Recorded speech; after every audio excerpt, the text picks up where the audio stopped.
I'm at Grace Church Road. I went to Waynesboro to bring this man down to this address. And now he's trying to force his way into a house. I'm afraid to move my vehicle.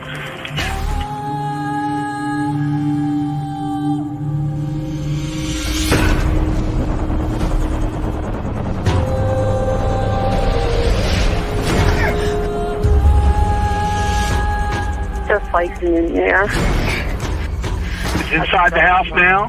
Yeah. You have your doors locked? It's open. I'm in a van. You need to make yourself safe, okay? Even if you've got to drive away from there to get away from him and close that and lock that door. Do that for me now, please. Okay, wait a minute.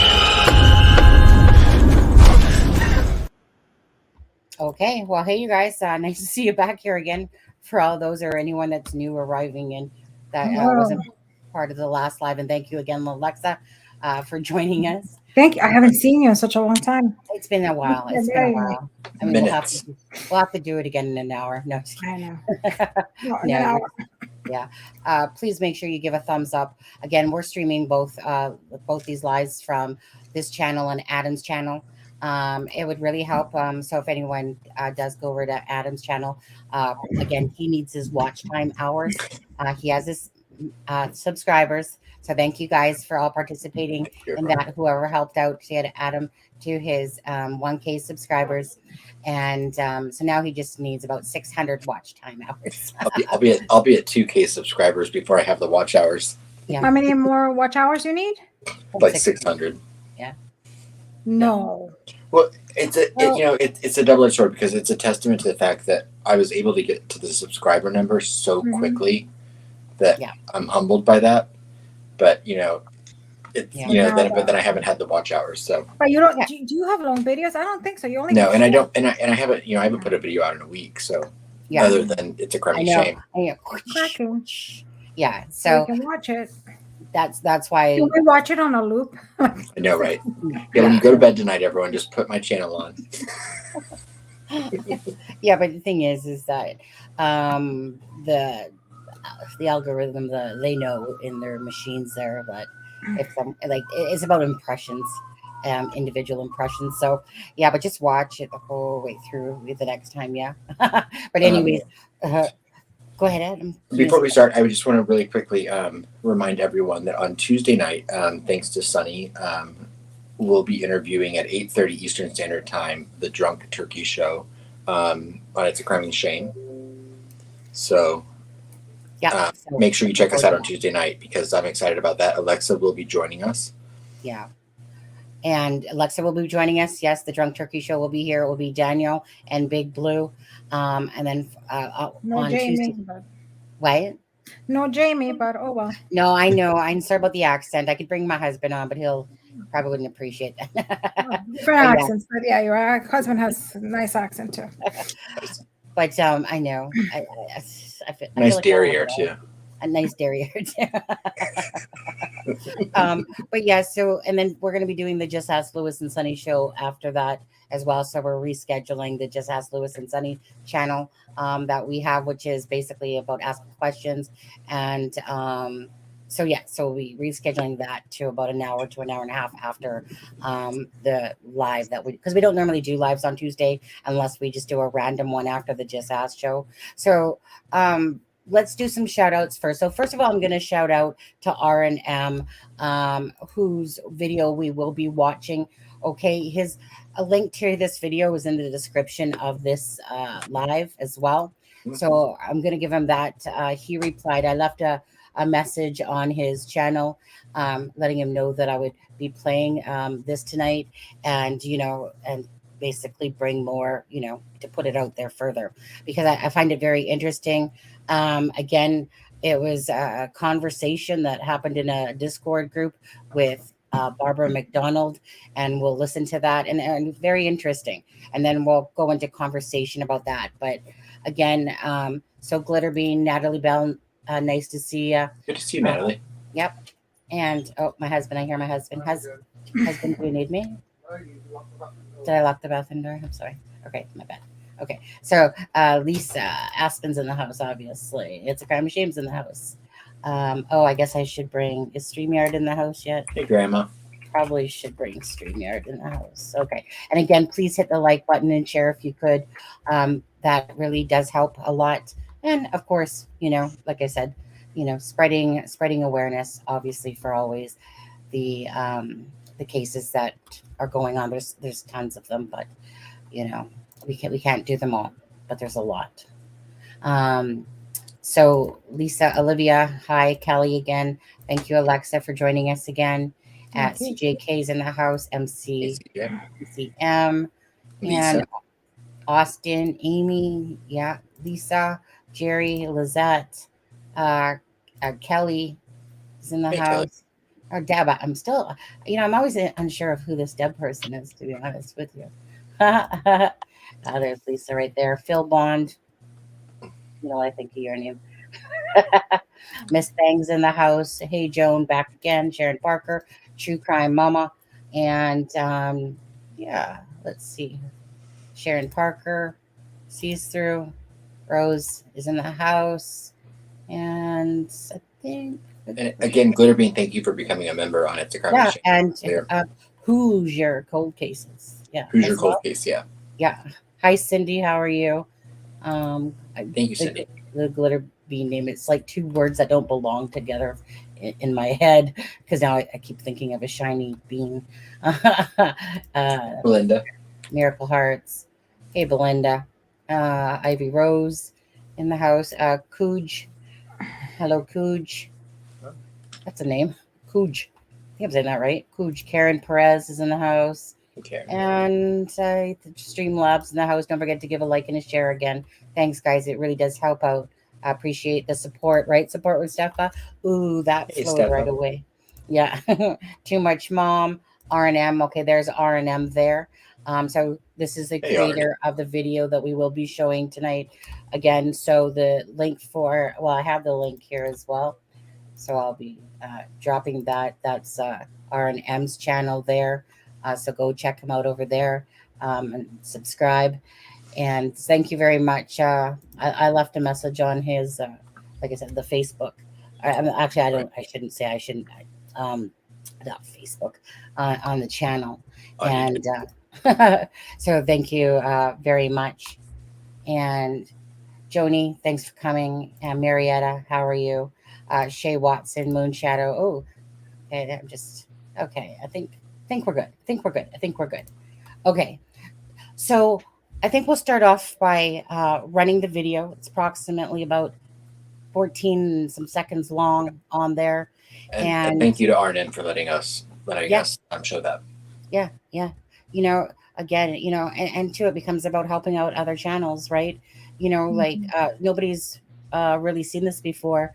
And, it's I know he has like that channel has 1.67 subscribers, I think, and all that stuff. So, hopefully bring more awareness and subscribers as well to the channel. Always, again, doesn't matter how big or small to us, because we're just a small channel growing as well. But it's always about, bringing awareness and helping people out along the way as well. So thank you very much. Okay. So, so let me start playing it, and then we'll get into the conversation about it, of course. Okay, guys. And Cian, thanks for joining us here as well. Okay. So give me a second here. Share screen. Right here.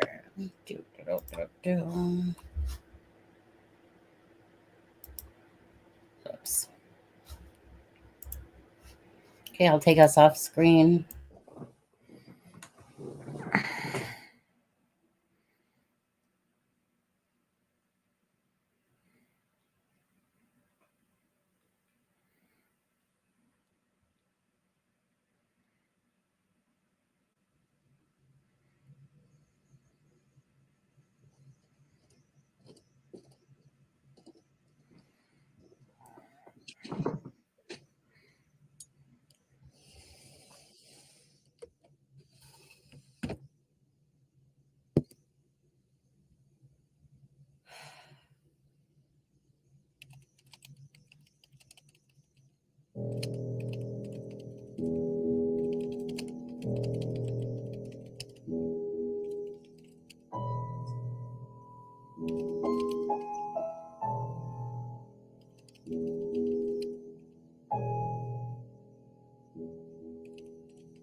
What did you want to chat about? So, as much as I don't want to believe it could be Ron Logan, I feel like it would make sense that it's him. However, I'm very firm in my belief that Ellie will never admit it. Curious why you're reluctant on Ron. I think Ron can't be eliminated.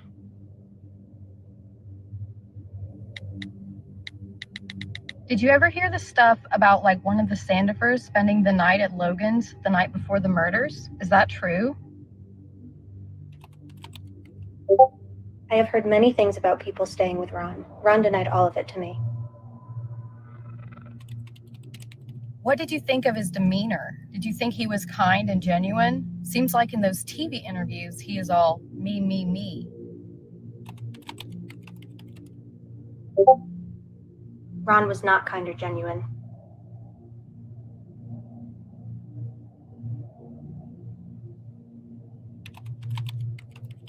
So, like, the dump site, you alluded to knowing what that was about? Was he dropping off someone's belongings?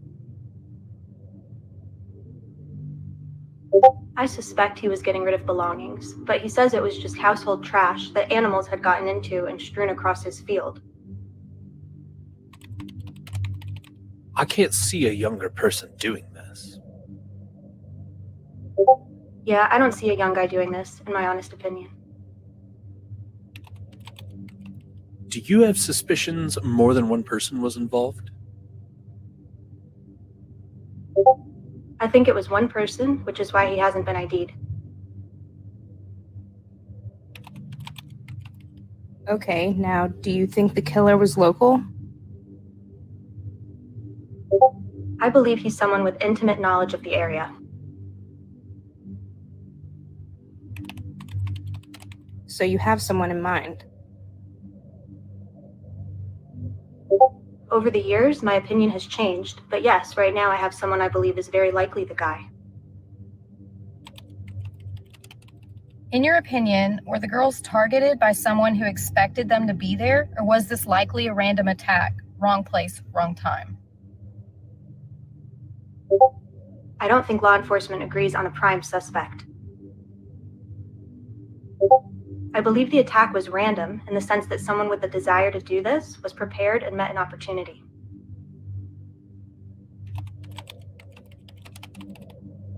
Do you think it was the first time this person killed? Not sure yet. I go back and forth on this issue. The person who did this displayed some level of skill and confidence. That leads me to believe this was not the first time. But I don't have proof. I also wonder if it could be someone who is an experienced and or desensitized hunter. Yes, that's an option too. I'd like to know why Ives describes the crime scene as odd, as in not your usual "a person was killed here" type of scene. It will make sense eventually. I think he was spot on in saying that. I've always assumed that is all the video they have and that Libby may have put her phone back in her pocket. There's video for the entire 43 seconds, but it's not that valuable because of what it doesn't show. It's not enough of him. Is there anyone who holds the key to making a charge or getting closure? I think the change needs to happen among the men who are holding all the cards in this investigation. There's a handful who have a tight grip on this case and they are not letting go. I think also there's probably an issue with some wanting the case to be a textbook slam dunk before they'll move forward. And in my honest opinion, this case needs a prosecutor who's willing to do the right thing, even if it's difficult. Do you envision any scenarios where more than one person may be charged, even for things like hindering an investigation or tampering with evidence? All depends. I think there were things they could have charged Ron with that they chose not to, for whatever reason.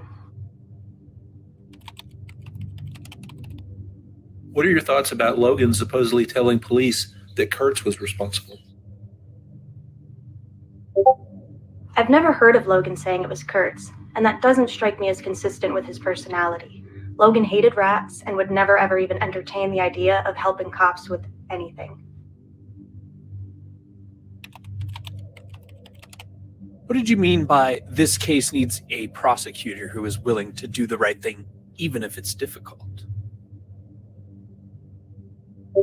Take a case to trial that might not or may not have been a textbook slam dunk, a case you'd have to earn a conviction in. I get that there are reasons to be cautious, but in my honest opinion, in this case, they've been too cautious.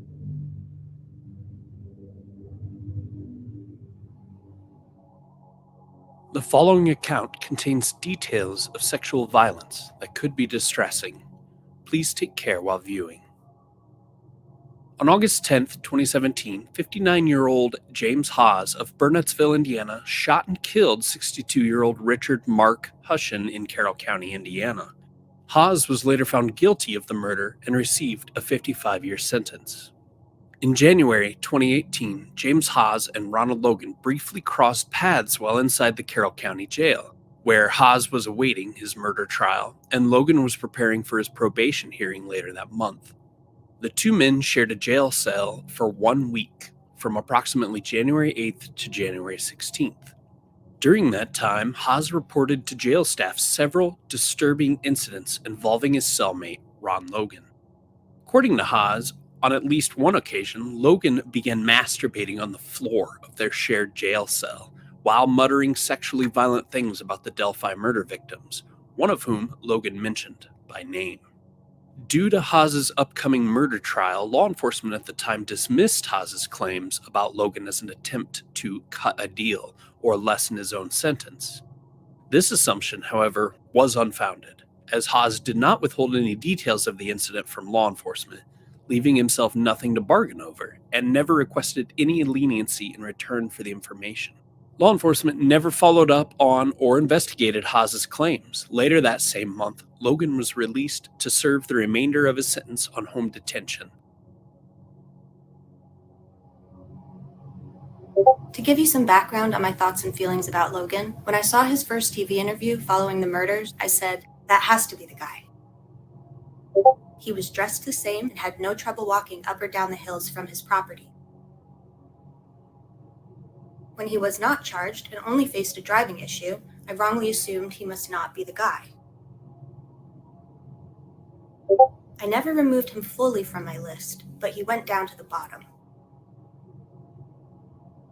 When we were doing the podcast, we were told by multiple people at ISP that Ron wasn't important to their investigation, so I kind of went with that at the time.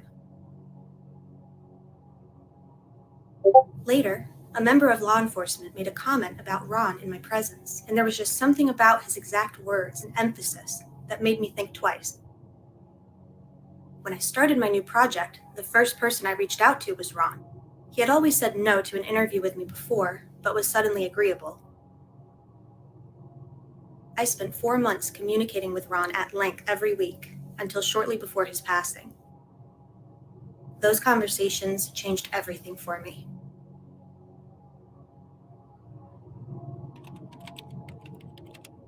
Do you think he acted alone?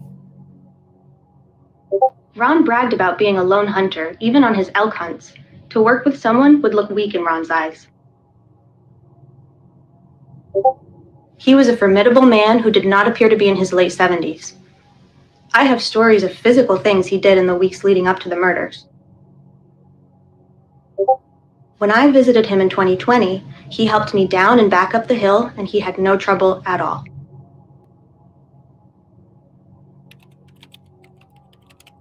So he has never told a soul? Maybe a few, but no one who would be believed.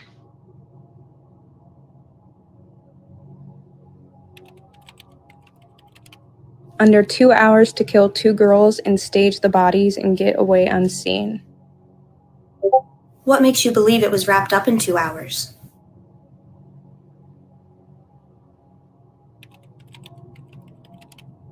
Are you saying possibly something was done overnight? Personally, I believe the murders happened quickly and were likely over by 3:30, if not before. but I don't believe that was the end of the event. Are you insinuating that he remained or returned?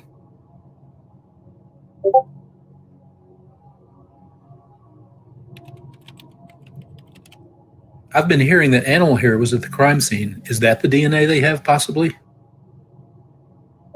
No. But yes, animal hair was found.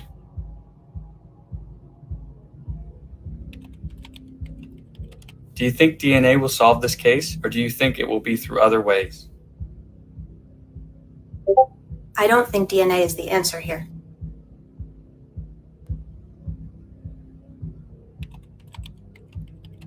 In mentioning the video, is there something off with it? Off? No, but it's not as helpful as people assume it is. I also don't think they have enough info for an accurate physical description of the man on the bridge. Do you believe phenotyping may have been used for the young guy sketch? I don't believe it was.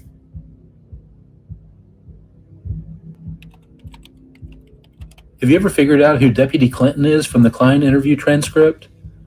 I have my doubts about the legitimacy of a lot of that interview transcript. I have not, and agree, totally.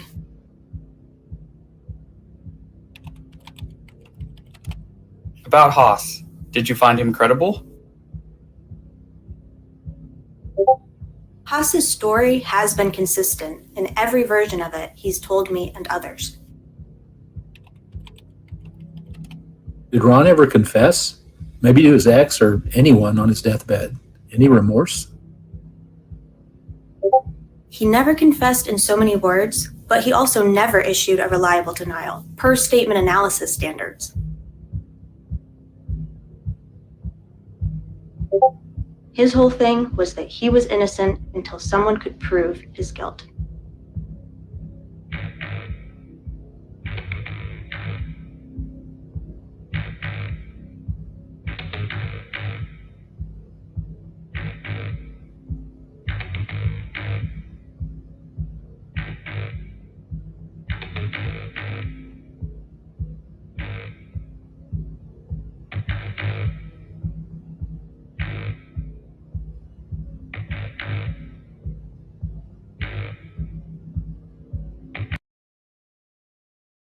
Okay. And back to us here. Okay. Thanks again to R&M for letting us show that. And again, dropping the link. If you haven't subscribed, please go over and subscribe. And thank you for coming into the chat today, R&M.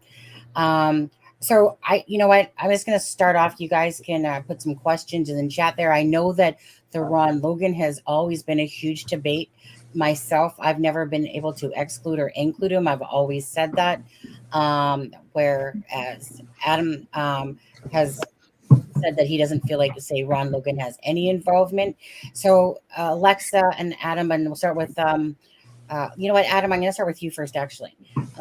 What did you think of that video? You're the one that shared that with me. So thanks for sharing that with me and to everyone else. Most people have not seen this. There was about 1,000 and something views on it, about 1,200 or something views at the time, 1,300, I think, around, and I'm sure has more by now. But what did you think of this video? Again, I want to thank R&M for putting this video together. I thought they did a great job. I will say I still maintain I don't personally believe that Ron Logan had anything to do with the unaliving of the girls, but I do believe the content that R&M put out. I do believe that everything they put was organic and real, and I think this was Barbara MacDonald's personal thoughts. I don't think it necessarily means it's true. In 2022. In August of 2022. But I do think, there were a lot of things that I want to dissect from this video. And it's, it'll take me more time than just a night to really put together all of the pieces that I found important from it. Okay. One of the first things that stood out to me, and I'll jump off so that Alexa can give her I'm sure, more astute analysis of it. But one of the things that stood out to me in it was when Barbara MacDonald, I'd never heard about this guy Haas before, so that was fascinating. Actually, I didn't either. And then the other part of me that was really fascinating to me was when she gave her opinion on the Keegan-Klein analysis, or the Keegan-Klein interrogation. Yeah. Because I've not also been able to find any record of this Deputy Clinton, which I know has to be a real person, I would assume. But I've not been able to find that either. And I think that, to me, I've always, because I think most people know, I've probably looked into the whole sleepover aspect of the Keegan-Klein thing, if not as deep or deeper than a lot of people. And I really do not believe at this point that that's what led them to Keegan-Klein. So, You don't believe that? Sorry. I don't believe it was the sleepover that led them to Keegan-Klein. I think it was just the messages between Libby and Anthony Schatz. From the ski mask incident? From her phone. Yeah, Well, yes. I believe that the ski mask incident. Was reported. I don't. You know, I don't. I've never seen a police report for it, and so until I see that police report, I'm going to question the validity of anything involving the ski mask incident. But I believe that the Ellie knew about Keegan-Klein from the Anthony Schatz communications with Libby. Okay. I don't think it took a ski mask incident for them to find that. I agree. You know, one thing I want to ask R and M is, so we saw the words going across the screen that said Barbara MacDonald from HLN. Do you know if this was verified? Like, what can I ask? What verification for sure that we have that truly was Barbara MacDonald behind those messages? You have to have an invite code to join a Discord. Pardon? You have to have an invite to join a Discord. Okay, so because most of us don't know, I don't use Discord myself. So basically, you have to have an invite code. Is that how it works? Yeah, you have to have an invite. You have to have an invite to join a Discord. You know, so you can't just like openly just join a Discord without having some sort of code or invitation. Okay, but how does that prove, for example, that's Alexa?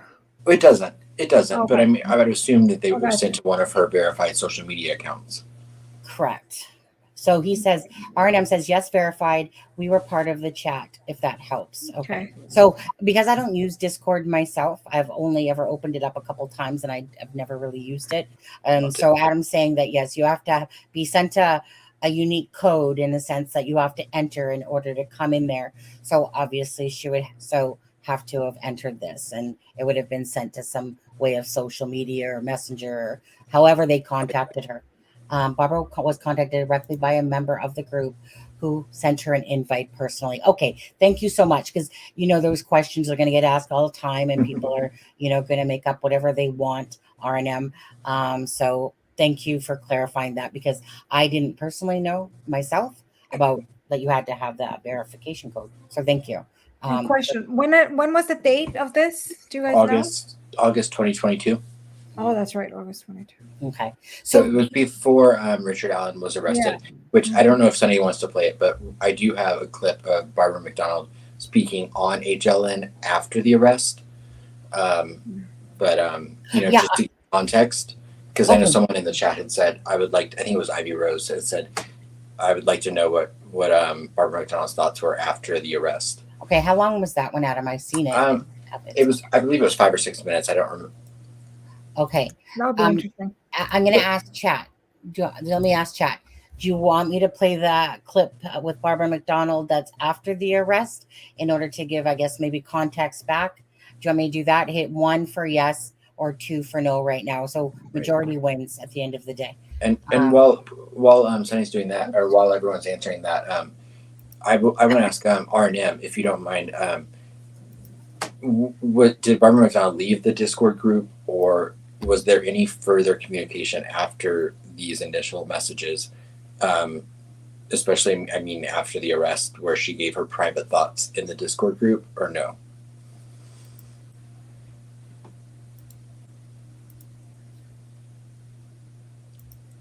Well, Sunny, I think that's overwhelming.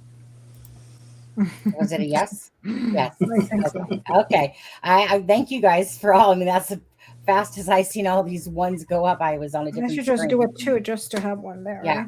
Right? So let's, let's do this because we can hang out here. This live isn't rushed. Like like the last one was. Austin's. He's like a Lisa. They're two peas in a pod. Those two. Always got to have the funny. So it's further communication. Nothing. Go ahead.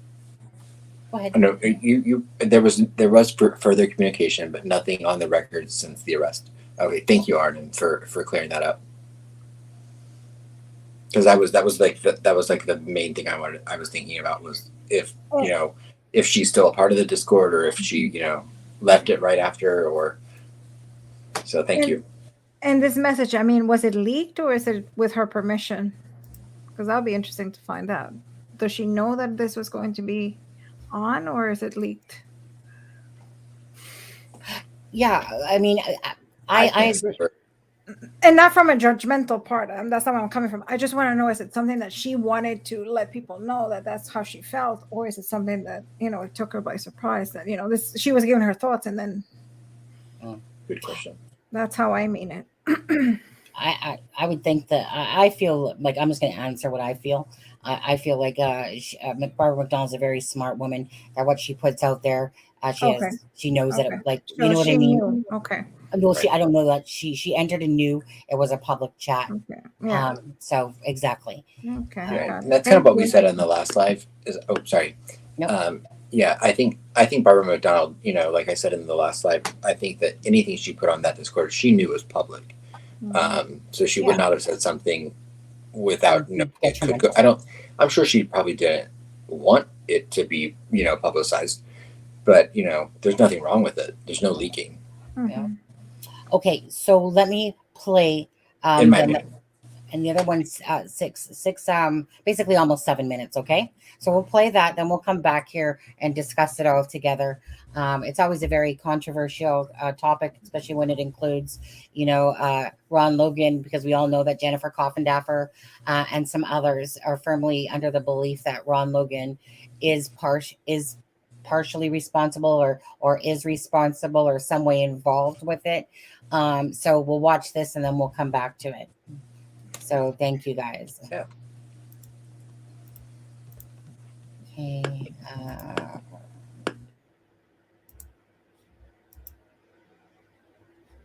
Just gonna take us off. Put myself on.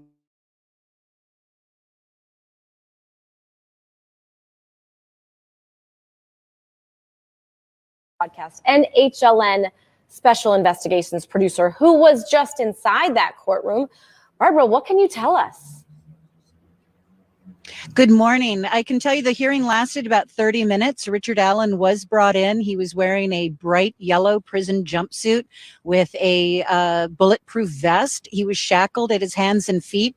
He had a chain wrapped around his chest area, and that's where his hands were shackled. So they were up pretty high, not down low as you might expect. He came in with his attorneys. He sat down. Just before he did sit down, he did look into the gallery and made eye contact with several members of Abby and Libby's families who were sitting there. There were about 17 or 18 members of both families present for this hearing. Once the hearing got underway, Nick McLeland, the prosecutor for Carroll County, made several arguments about why this information should remain sealed. He presented 4 exhibits to the court regarding his argument, and basically he said there were 2 reasons why he wanted that information to remain sealed. One was to protect any witnesses that were mentioned in that document, and 2, because this is an ongoing and active investigation. And Mr. McLeland actually said in court that they have good reason to believe that Mr. Allen is not the only actor in this heinous crime, and that they are looking for anyone else who may be involved in this case. And that is why they want all of that information to remain sealed. The defense attorneys took a very different approach. They said that they are asking for transparency, that is the norm in these matters, and that Mr. Allen would like this information that is being used against him at this point to be made public. The defense attorneys did agree that the information about some of the witnesses, they don't have an objection to that being redacted, that some of the witnesses were described as being current minors. Some of them were minors at the time of their witness involvement. And so the prosecutor in this case did present the judge with a redacted version of the probable cause affidavit for her to review. It was not entered into evidence at this point or listed as an exhibit, but she did say that she would consider that as part of her notes. Once the hearing wrapped up, the judge said that she would take all of this under advisement.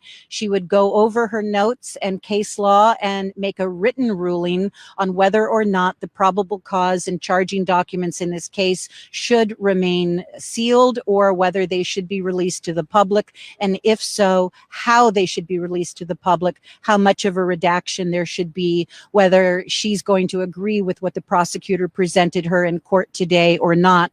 Now, we also talked about a bond hearing in this case. Within the last 48 hours, the defense attorneys did file for bond in this case or to have Mr. Allen released on his own recognizance. And the judge said that she would like to set a different hearing for that.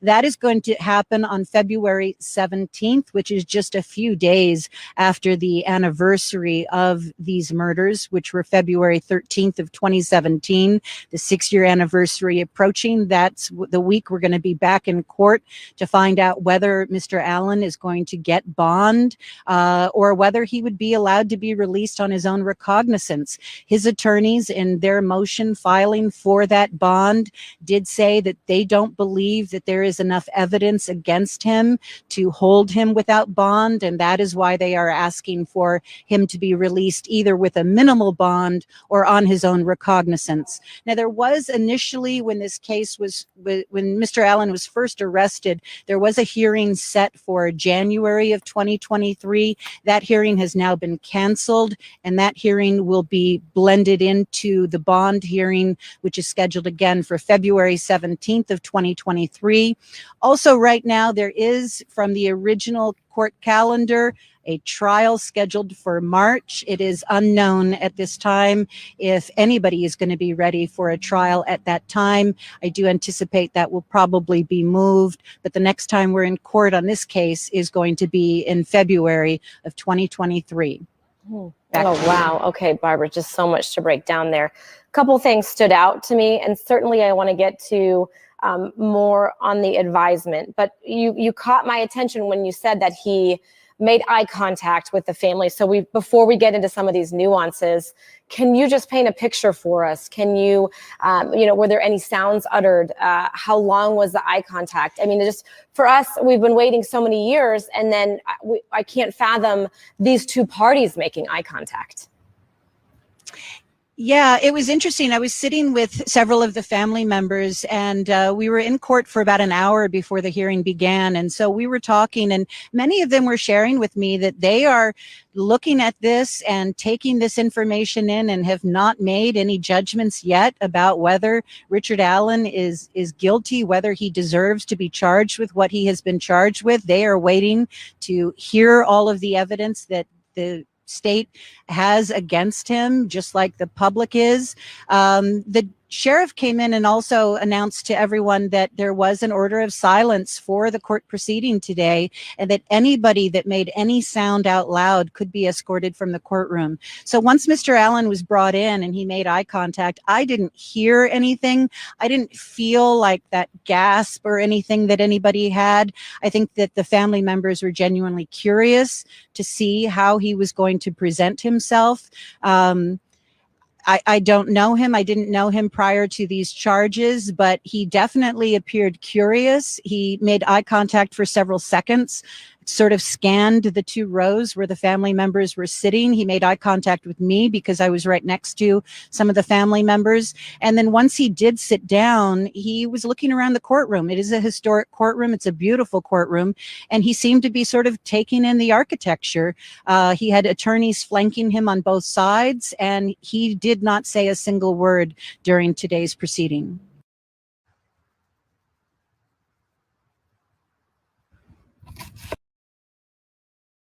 All right. Welcome back. Okay. Yeah. So, well, again, I know this has always been very controversial when it comes to Ron Logan, although that was really, though, just about the hearings and the case and that. But so what for that video, Adam? What were you associating it to, really? Really, it was just the first clip that I found of her speaking about Richard Allen after his arrest, which she doesn't give any personal feelings or anything, which is why I wanted to know Arnim's if they'd had anything regarding what she had to say or think about after that. Yeah, Alexa, what's your thoughts? Any?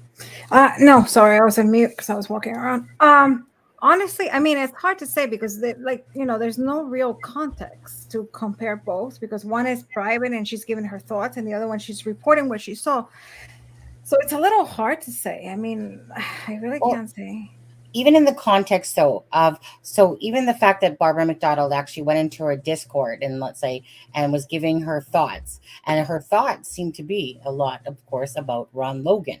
Mm-hmm. So just like Jennifer Coffindaffer and some others that are very much still gung-ho on the whole Ron Logan. And, and I'm going to ask chat that's in here. One, if you think that Ron Logan had any involvement.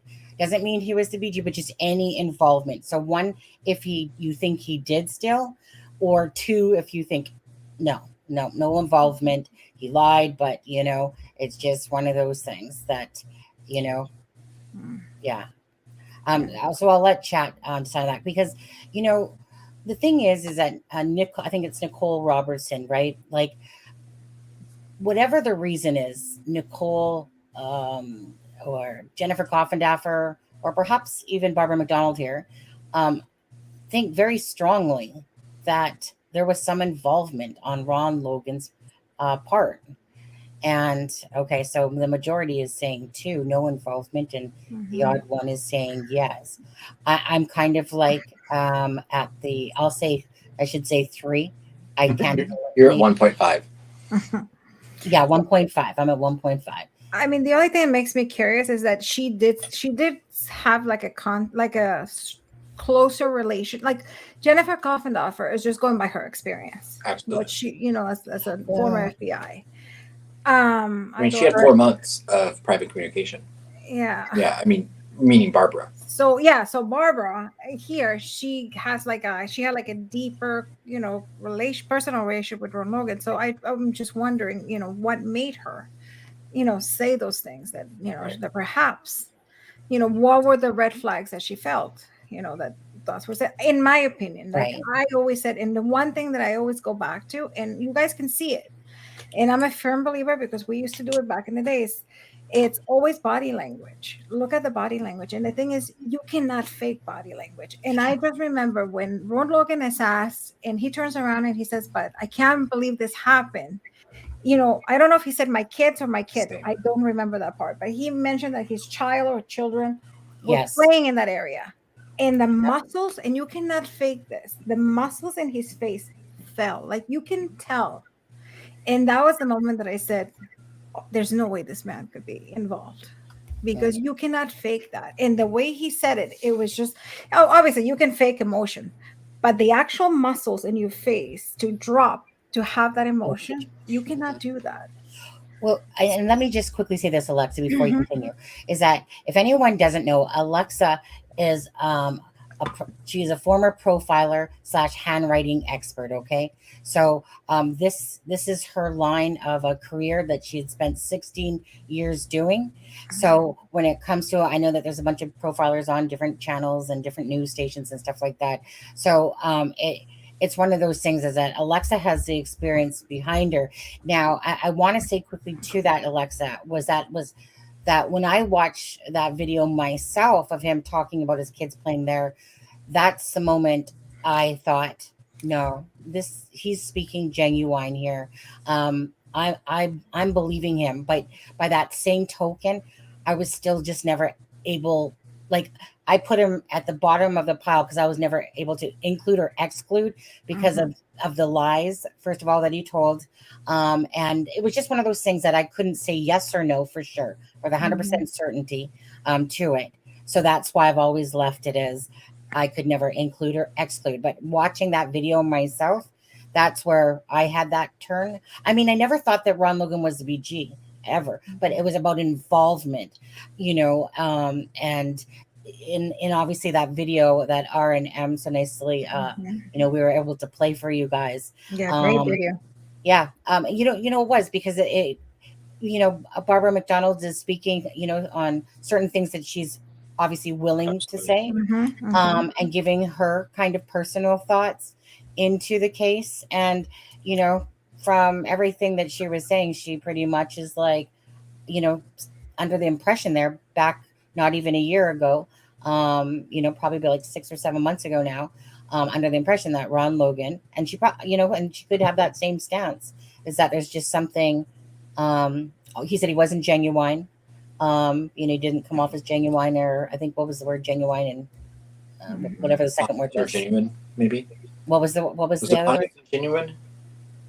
Yeah, I can't remember the exact word actually now that I'm thinking about it. That was the other part that stood out to me, though, was that statement, because even though I don't think he was involved in the unaliving of the girls, I mean, I respect Barbara MacDonald, and I take her opinion with a lot of weight, but thank you.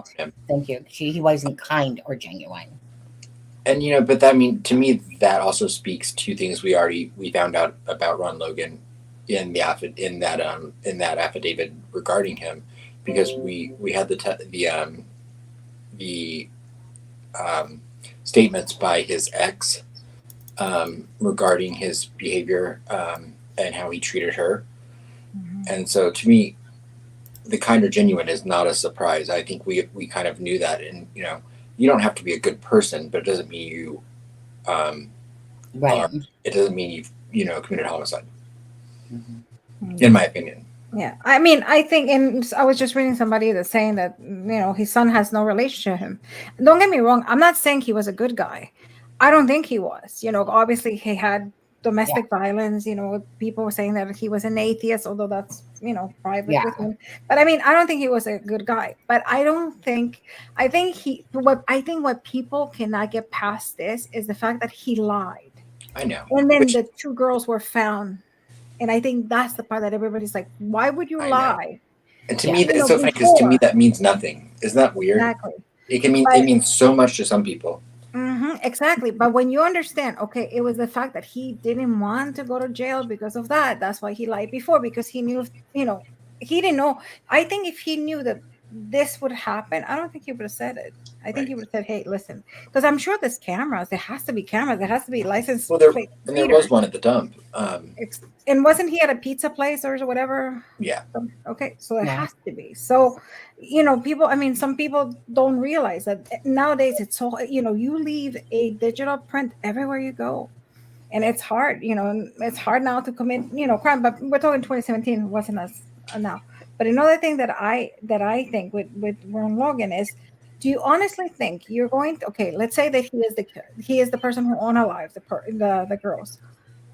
Do you think you're going to leave two unalived young girls in your property and then dress the same, almost the same?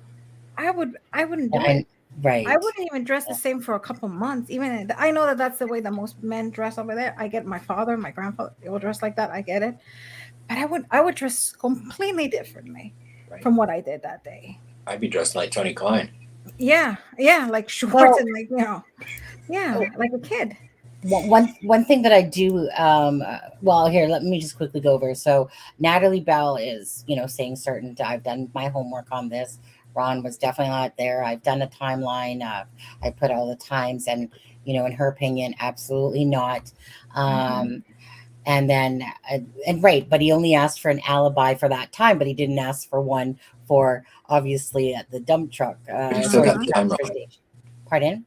But he still got the time wrong. Yeah. But what's standing out to me too in that is that Barbara MacDonald actually thinks, She right? entertained it. Yeah. This is the part that makes me, like I said, curious, is the fact that she thinks that he came back that night, and that the crime scene didn't stop at 3:30. That's when the girls were unalived by that time, but that night that he came back and did something else, so that so I'm curious what you guys think of that she's talking about as well. I don't buy that, but yeah, but just the fact that see, because Barbara MacDonald is no different than any of us. We all have our thoughts and opinions, and then there's the stuff that's actually factual. But there's so many people that have their thoughts and opinions on this case and what happened, what didn't happen, who's involved, who's not involved, etc., etc., etc. Fact is, we don't really know squat when it comes to it. We know some facts, but we don't know a ton. So just listening to what she's thinking is very intriguing to me, just for the fact of, again, it just reminds me of Jennifer Coffindaffer, who's friends with that Nicole Robertson or whatever, the lady that did the affidavit warrant. And so it's kind of like in my head, there's something, I'm like, what do you guys actually have or think that that puts Ron Logan there as part of it? But it's interesting that Barbara MacDonald believes that something else happened that night, that it just didn't end there. And it's interesting also that cellmate, was that true? What was that about? I never heard of it. That's before. bizarre. Yeah. French, to answer your question really quick. The only reason I don't like that word either, but yeah, I hate it. But we're using it because it helps with YouTube, because YouTube, helps. of course, has to be politically correct. They will flag a video sometimes if you use the M word or the K word. If you use too much of something, it just becomes yellow. When you're a creator, you don't want your lives in that yellow. That means that they basically demonetized it until it can turn green. So we're just trying to avoid those things with YouTube because they're finicky that way. And so we will proceed more in the future, because when you're in the true crime community, it's one of those things. It's not like you're sitting there going, here, this is how you bake a cupcake, or this is how you, how to do video, do it yourselves. Those ones are going to turn green. When you're in a true crime community, it's you're using words that are just constantly those words that, hit that little thing. They just don't like it. Yeah. So it's what's best for the channel. And plus it's better words to use. Your cold case, exactly. What did True Cold Case say? Hoosier said, so many of my videos are demonetized just from reading articles or affidavits. Exactly. Yeah. And it's really just to save a headache. And Hoosier. I don't know about you, but because I always Hoosier. I don't know about you, but I always request a review, and 99% of the time they always go green. But meanwhile, you lost that hurdle, in a sense, because sometimes it takes 2 and 3 days for them to do that, and it's just, that's why it's hard. You're trying to find the balance of YouTube versus bringing the information out, and so it's just it's hard. It's a hard obstacle to keep always, dealing with, especially when you spend all this time to know that live got you, maybe earned you 46 cents or $1, when it does stuff like that. Remember that 46 cents is mine, Sunny, not yours. That was Adams and I. Yeah. I'll give you 44 cents. Thank you. Yeah. Can I have the 6? 43 cents of that. Yeah, thank you. Okay, so I'm sure there's a lot being said here. Frank said here, Frank Meiser was saying that Ron Logan was a dirty old man. Oh, I believe that. Even without anybody saying it, I believe that 100%. He was probably one of those sleazy, dirty, old green men. I can. Oh, absolutely. did he have pee in his house? Did he probably stare at pee on the computer? Was he a dirty old? Yeah, absolutely. I mean, when Kurt But, said that, I mean, yeah, I'm but just you look at what they seized from his house. Those search warrants were pretty far reaching, and you look at how hard they tried, in my opinion, of course, to pin this on Ron Logan, and they never were able to get any further than they were on day one. See, and that's very telling because the fact that they raided his house and they couldn't even. Twice. So I mean that if he Twice. would have had any CP, they would have got him right there, like the other one. But he had nothing. Right. And I'll be and if I'm proven wrong, then I'm happy to be proven wrong. If he had involvement in this, then I will absolutely eat my words. Oh yeah, my God. I just don't feel it. there's again, this case is just a mind-boggling mind melt. Even Alexa says, like, I've never came across anything like this. This is just absurd beyond belief. You got someone going, hey, I was there, and look at me, I was at the bridge, and my name is, like, I'm Richard Allen, and I was on the bridge, and I was looking at stocks about fish, or looking at fish and stocks, whatever it was, and some bloody guys walking down at whatever said time. But then you have, a few witnesses that are saying, hey, this person was wearing this, and they're the ones saying that this person's wearing black. Then you have the fact of I think it was Weber, that's saying that there was two people there, that there was a guy with a little bit darker skin, but not necessarily like a different ethnic, but just had a little bit darker skin. Then you have, like I said, this whole Ron Logan thing. And I remember, I don't even know what channel it was that put out that digitalization claiming that this is exactly Ron Logan. And people, again, just stuck to that as well, and people can't get over the fact that it's right. People cannot get over the fact that Ron Logan literally lied. That was the demise for Ron Logan. I think he lied, and also the fact that physically he fits the video, the tallness, apparently, everything points to him. Mm-hmm. Right. There's so much.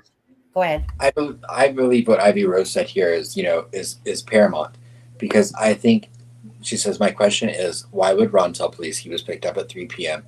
if he was involved when the girls were abducted at 2:13, which would give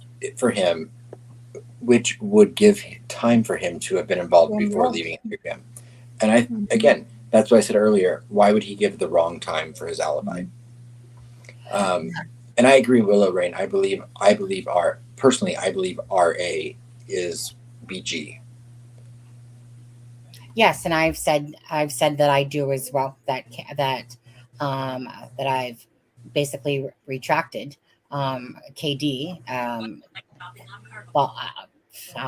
I don't even know what to say to that, to be honest with you. Besides the fact of, once there was a picture that came out, and then I could apply that.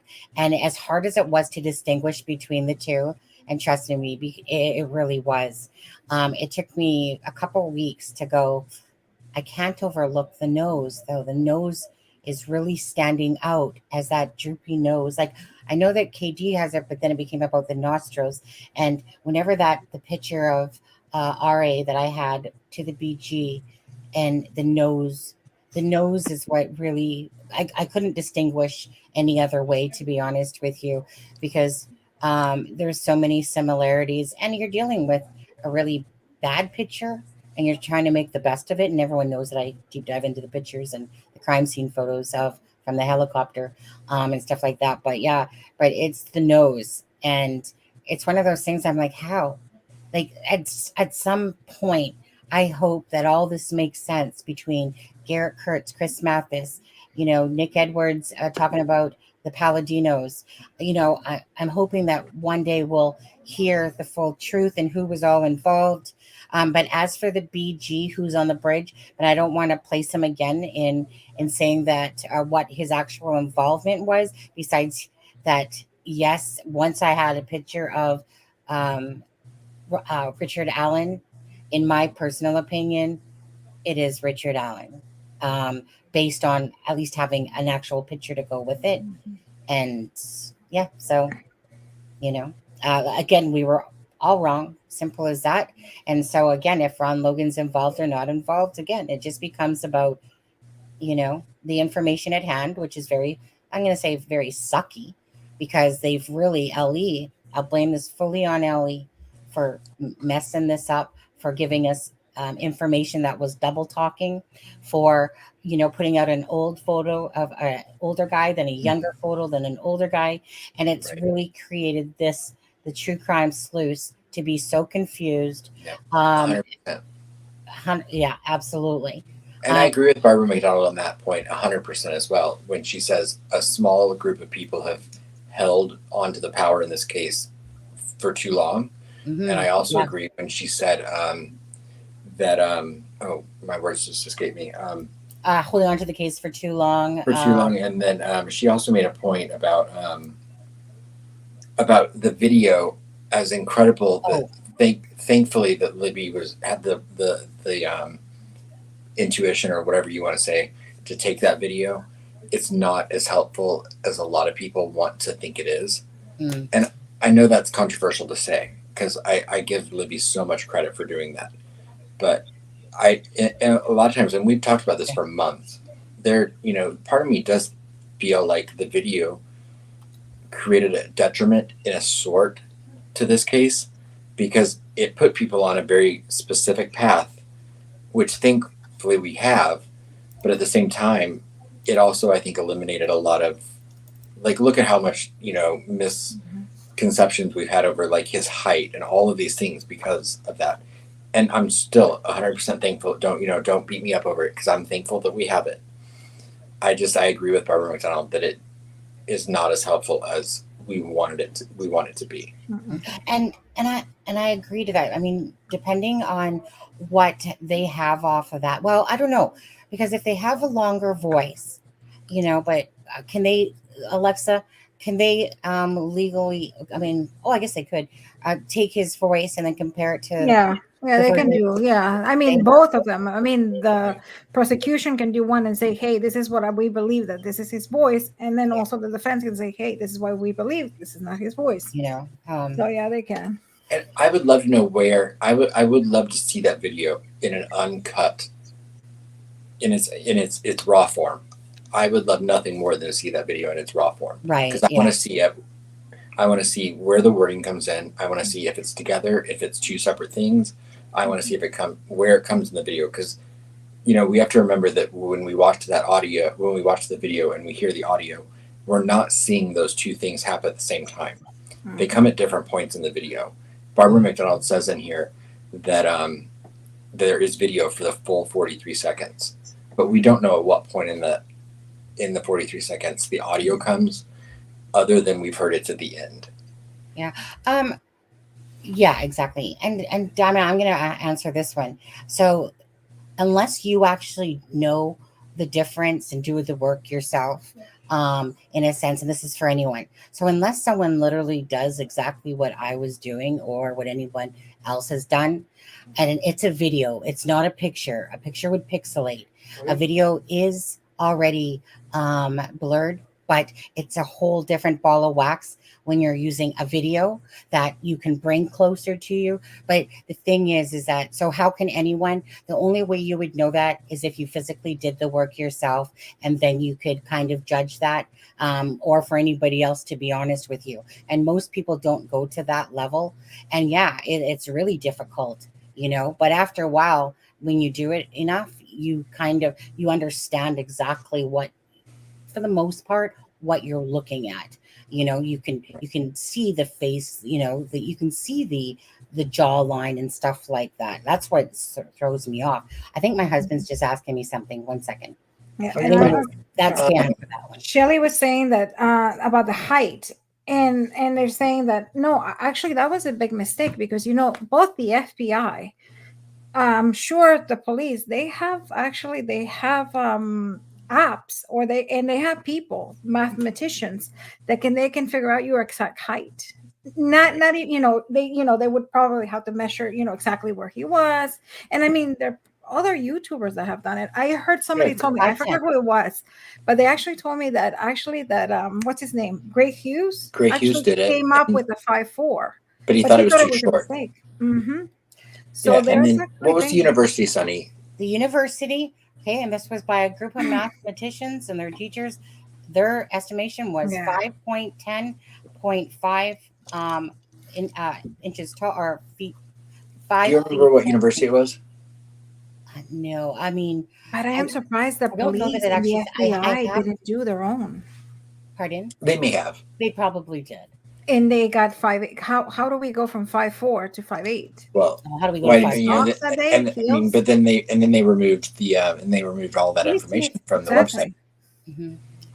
I mean, this whole thing Hey, is just, you know, it honestly is absurd to say the least.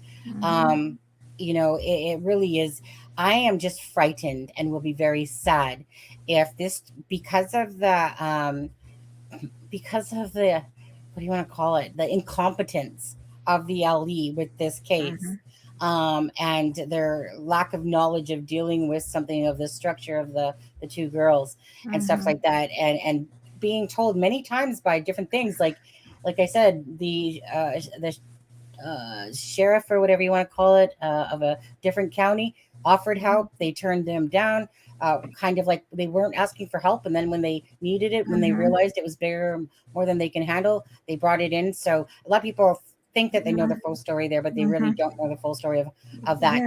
So when you literally have someone from within another county that offered help, and that's coming out of the chief's mouth, and him saying that they don't have DNA, and that this case is basically like, in a sense, just saying it a joke of how it was handled. And so I will just be very disheartened if we don't see the truth to Abby and Libby.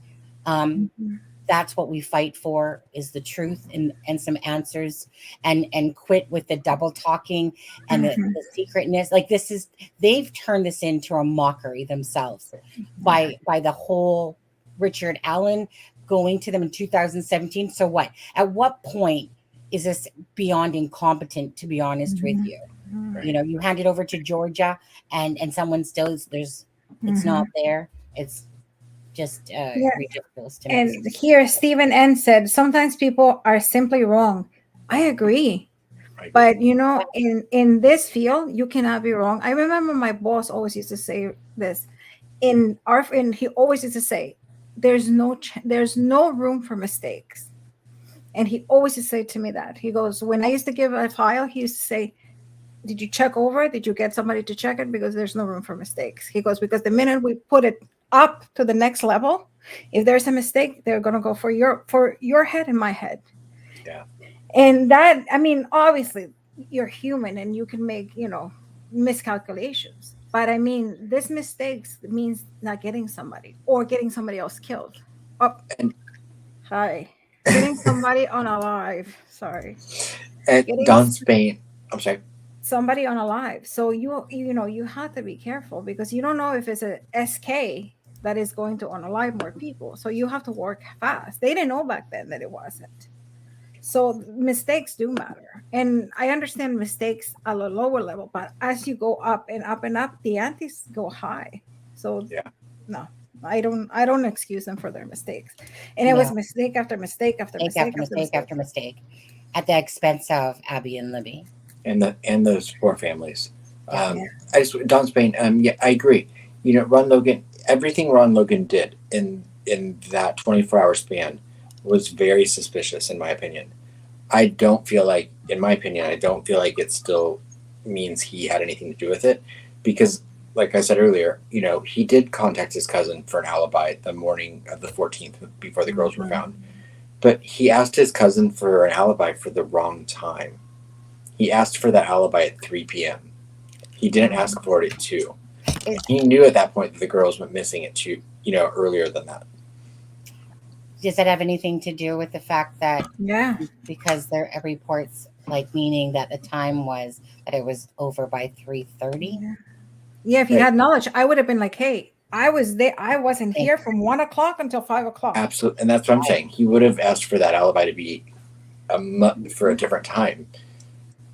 You know, to me, what Ron Logan was afraid would happen if they found out he drove is exactly what happened. He went to jail. Because he was not supposed to be driving. Yeah. Because he had a suspended license. He was not supposed to drive. I mean, what a muddle. And then on top with this, right? Kagan Klein stuff, the Wabash. See, that's the only thing is I always thought that I still think that, you know, they're connected, that somewhere, somehow, because I'm thinking to myself, what are the coincidences that these two girls, I mean, being catfish, but then a Kay approaches them and unalives them. Like, what are the chances of that happening simultaneously? All of it.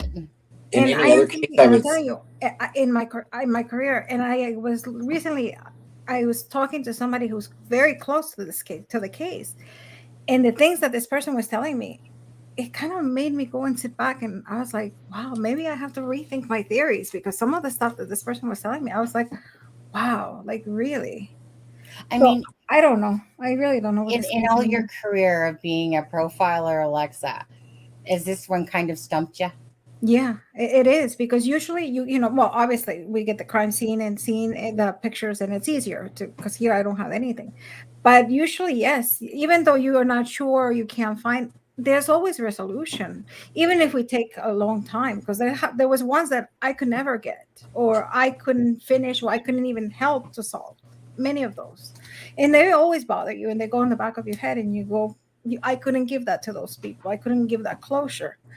But in this case, it's just one turn after another turn after another turn, and I have never in my life seen that. And when Doug Carter said that, I was like, oh my God, thank you. I'm not the only crazy one, because I was just like, seriously. And he said the same thing, that in his career, he's never seen a case like this. And I never seen a case like this.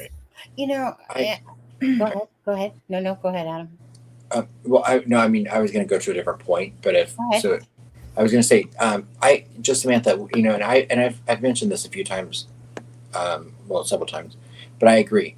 I believe that, in my opinion, I believe that the FBI's, I believe they put their sights on Ron Logan, and I think it was at a detriment to the investigation, because just like Lisa says a little bit down here, had they been able to have the foresight to have, and again, hindsight is 20/20, but had they had the insight to go have parallel investigations, I feel like we would have gotten to Richard Allen much sooner than we did. But I think the fact that the FBI specifically zeroed in on Ron Logan, I think it was at a detriment to the investigation, because I think it prevented them from looking at other avenues. I think it's the reason it took them until 2020 to get to, or 21, to get, was it 20 or 21, to get to Keegan Klein. Right. And then I think it's the reason that it took them 5.5 years to find Richard Allen, is because they were zeroed in on Ron Logan. And it's important to note they got no evidentiary facts on Ron Logan, because they couldn't ever bring this to arrest him. 191 people watching this live right now. If you guys could please be generous and kind enough to hit that like and share button for us, at least hit the like for sure, if you guys could do that for us. And again, this is streaming from Aspen's channel, and it's streaming from the It's a Crime and Shame channel. So thank you very much again for everyone that is a subscriber or has hit that like button for us. So appreciate that. And yeah, go ahead, Adam. Was there more that you want to add to that? Or no? I see some people in there. If I have the time wrong, if it was 3 p.m. that he told the police, yeah, and not that he asked for the alibi, I could be incorrect in that. But I do remember that the time he asked for an alibi for and the time he told the police, it still didn't encompass the time that made sense to me that he would want an alibi for. Mm-hmm. So I could be misspoken when I say the 3 p.m. thing about the alibi. And yes, just Samantha, he did pass away. He passed away in January of 2021. Right or no, 2022. My goodness, I'm getting my years mixed up now. I apologize. And also, you know, mistaken. I always believed also that there was also egos, too many cooks in the kitchen. That, you know, they were not happy with the FBI being there. And then I think the whole point that the FBI zero in on Ron Logan, and of course you're going to go, well, the FBI is saying that it's Ron Logan, it must be him, kind of thing. And who would dare? I would do the same thing. I wouldn't go against them because, you know, I don't want to lose my job. I understand that point. Absolutely. But I think it's, you know, and make mistakes, but also it shows you that, you know, even the FBI makes mistakes. And I think that's something to learn, you know, especially for those people that, you know, especially younger people that always come and they want to go into criminology or they want to go into policing and everything. And that's a good lesson to learn, that even FBI makes mistakes. So, and I always believed that the reason there's no DNA is because it wasn't collected properly. And I also believe that also in the affidavit, you know, like the words staging, posing, and Robert Ives saying signatures, I think they're just words that they think they're interchangeable, but I don't think they really know what they mean. I don't think they were sitting there and saying, oh, this is posing because I just think they said staging because they thought that's what it was. Right. You've been waiting 24 hours to say that, Alexa. You've been waiting 24 hours to say that. Right? My coronary couldn't take it anymore. Okay, so I pulled up the, we'll have to turn my screen off as I go back to the other because it always gets funky with this thing here. So give me a second here. So let's see here. Logan owns cable, blah, blah, blah, blah. Why don't you make it full screen, Sunny? Okay, let me make it full screen. Yeah. Okay. Let me do that for you guys. Okay, 1 second. I'm going to go back over. Okay. Okay. So on approximately February 14, 2017, at approximately 9:20 a.m., Logan contacted his cousin Blank. I do have the unredacted, but you guys are just going to see this one right now. Logan asked Blank to tell the police that Blank came to Logan's home between 2 p.m. and 2:30 p.m. on February 13th of 2017 to pick up Logan. Logan further told Blank to say that Blank drove Logan to an aquarium store in Lafayette, Indiana. Logan told Blank to say they returned home to Logan's house between 5 p.m. and 5:30 p.m. on February 14th, 2017, while requesting consent to Logan's property. 1 second here again. Let me just make it nice and big for you guys. A law enforcement officer, LEO, advised Logan that LEOs would not search his home unless evidence to LEOs to Logan's house. In that meeting, Logan told the LEO that he did not think the evidence would lead them to that, but said, I don't know. A recipient from the Aquarium World in Lafayette, dated February 13, 2017, with a checkout time of 5:21 p.m., was found in Logan's home on March 6th of 2017 during a probation violation search. Logan resides approximately 22 miles from the store. It would take approximately 30 minutes to get home. On March 6, 2017, during an interview with Ellie, said he was picked up around 3 p.m. and taken straight to the aquarium store in Lafayette. Okay. So that's, 1 second. Thank you, Ernie. Thank you, husband. Thank you, husband. Sorry, husband was just bringing me dinner. Logan said that after he was at the crime store, he was driven straight home. These statements were found to be factually false and intentionally designed to deceive LEOs. Is that anything important? Summer 7th.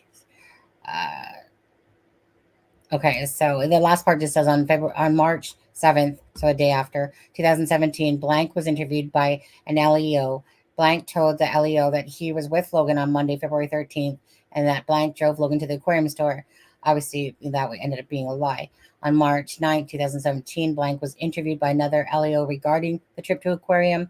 Blank told LEO that he had lied when he was interviewed by the LEO on March 7th, 2017.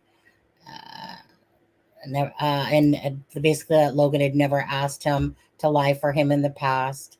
Blank knows that Logan has driven his vehicle while on probation, etc., etc.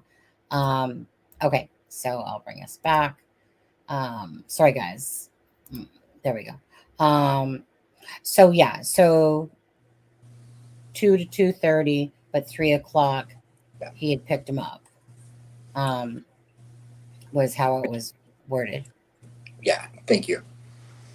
Which, you know, in my opinion, though, it still doesn't really change, you know, because the fact that he told police 3 p.m. to me is still the wrong time, you know. And he's also, you know, he probably had a few drinks.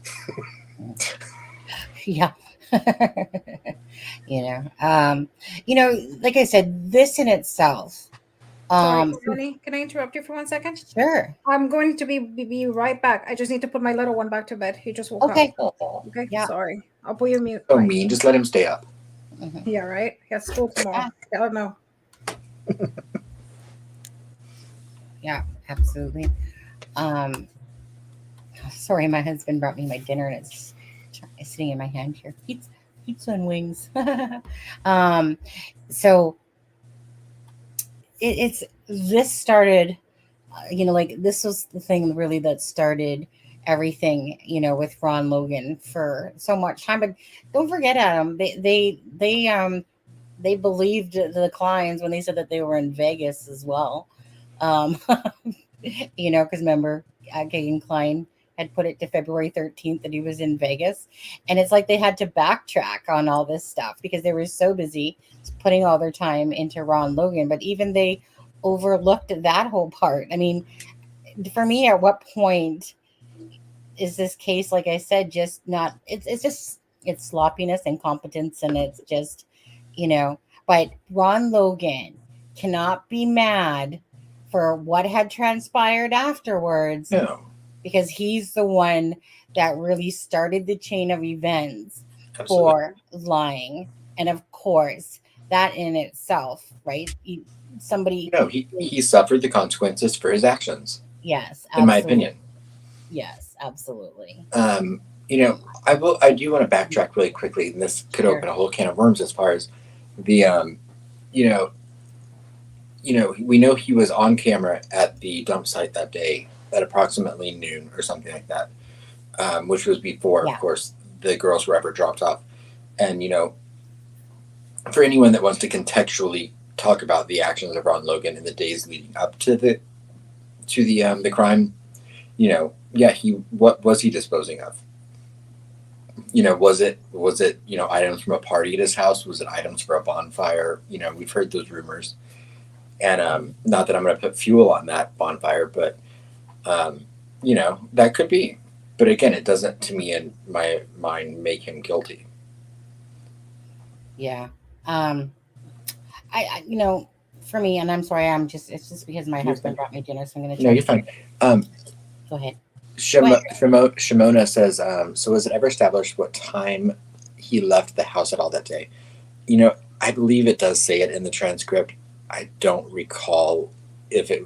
I know that we know he was on camera, we have a receipt at 5:21 of him at the fish store, which is approximately a 45-minute drive, or 30-minute drive, if I am correct, to that fish store.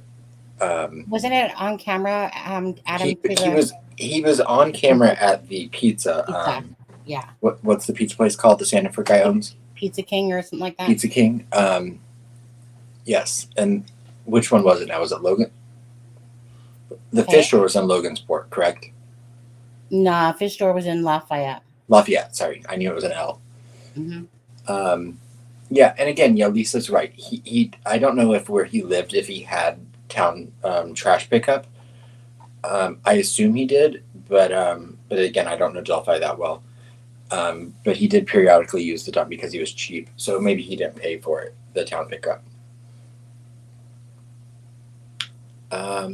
Can't wait to see I would love to digital. I think that is a incredible point, because I would love to know that as well.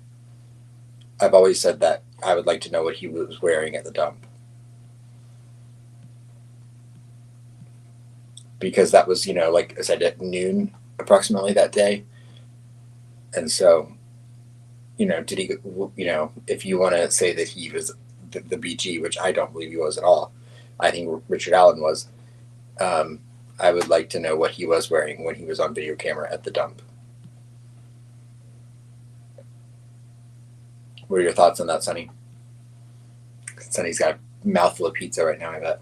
Well, actually, it was a chicken bite, to be honest, at that moment.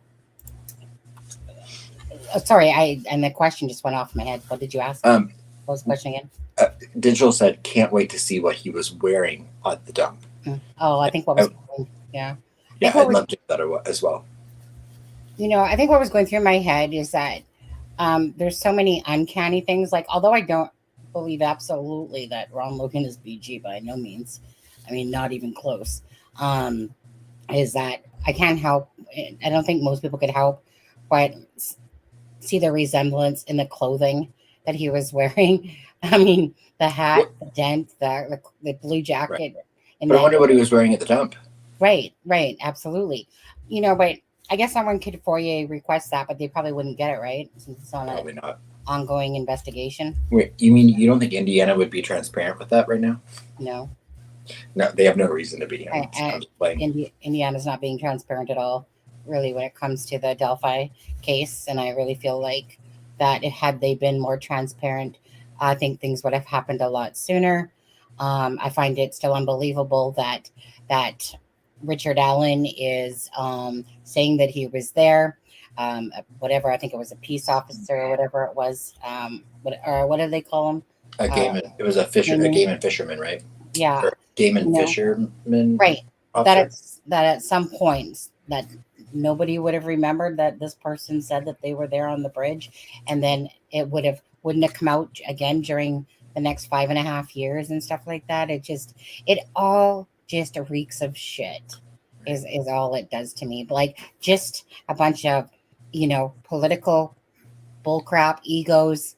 Like I don't think it was intentional. Like I said, I'll maintain. I don't think that it was intentional. I don't think it was intentional. I think that they're intentionally so far up their own butts that they couldn't, that they thought that they had control of this case. I think that they're a huge embarrassment with this case of what's transpired, and it makes me so angry because, I mean, how many times can you keep saying, oops, we called off the dogs, oops, you came to us in 2010, oops, nobody else has seen in Georgia, and nobody else seen the file, because obviously the file probably didn't make it.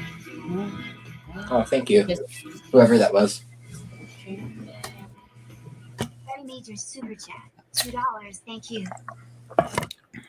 Yeah, and digital, I don't know, that's been a rumor. On there, is that on this channel? Your channel? Oh, it's on the stream right there.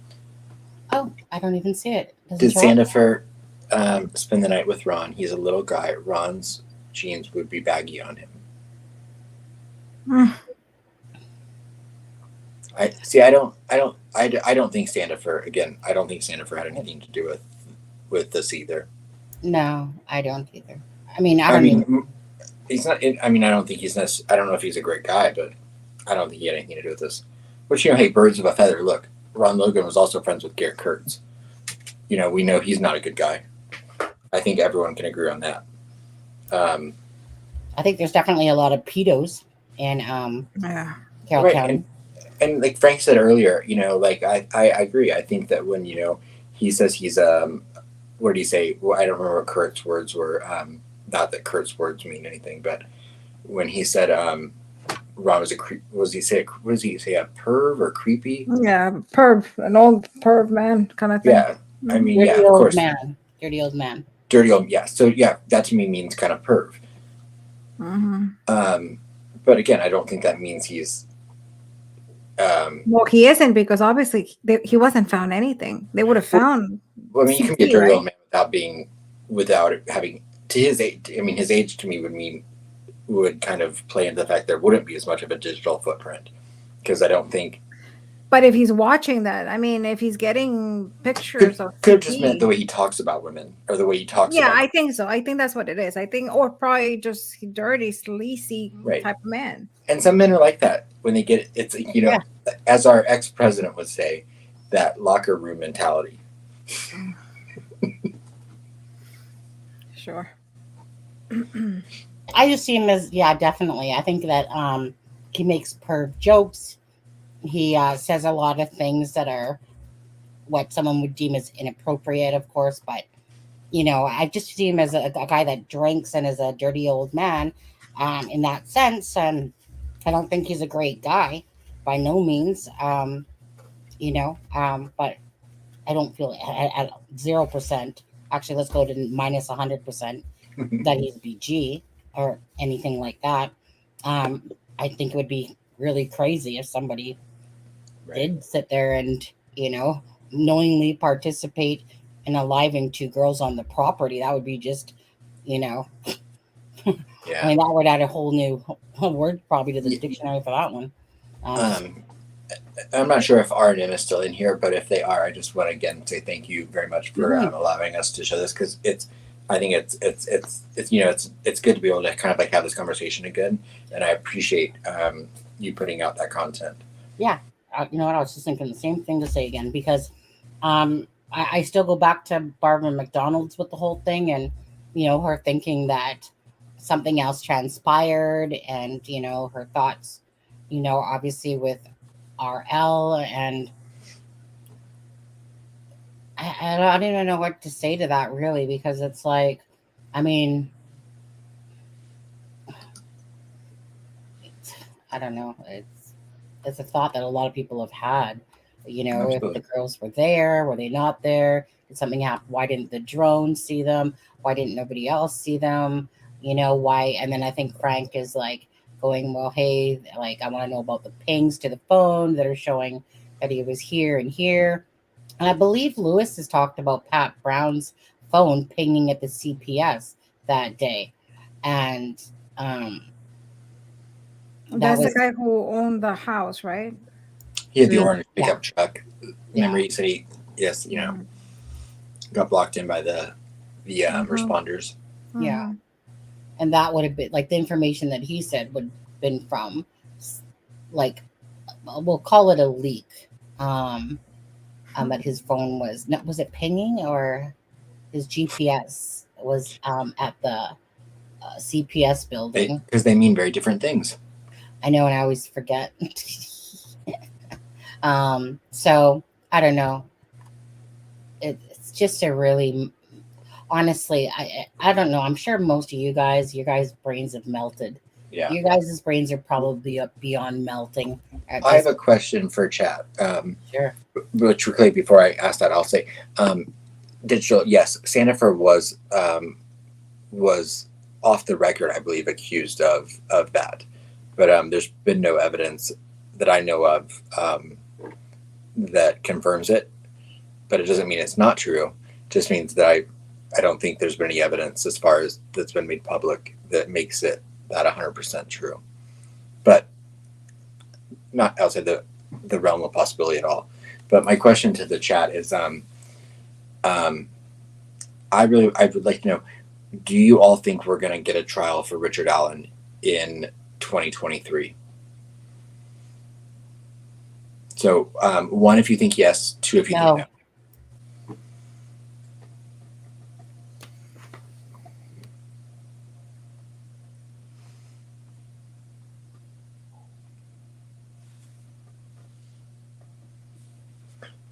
Sorry. What do you think, Sonny? Or Kristen, what does that mean? Do you think that means like never? I don't think it will happen this year. No. You don't think so either, Alexa? No, I don't think so. I think it's going to take a while. Right. Motions after motions after motions, and right. Yeah. My best guess is that I think they're going to schedule another court date still in 2023. I'm assuming September or October, but that doesn't mean that court date will happen. When is the next court date for Richard? Well, February 17th is when they're supposed to do the bond hearing, and I think they're going to also address the fact that they all agree that the trial can't happen in March. So I think they'll probably schedule another court date, which, like I said, I believe will probably be in September or October, but doesn't mean that that court date will happen in September or October, but I think they'll schedule one for September or October.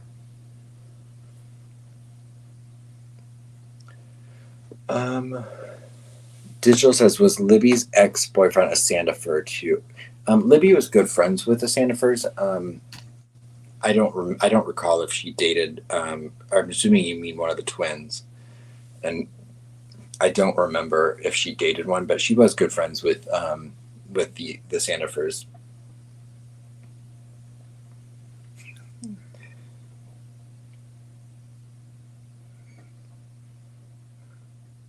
So I guess a lot of people say two. Well, only a few people responded about the court date, but yeah. Kristen says way too much discovery for a trial this year. Yeah. Yeah, and I want to I would like to have my hands on every bit of that discovery. Oh, when those cases, when they go to trial, that's gonna be like so interesting. Find out everything. Well, I would assume that's when we'll see the uncut original video that Libby took.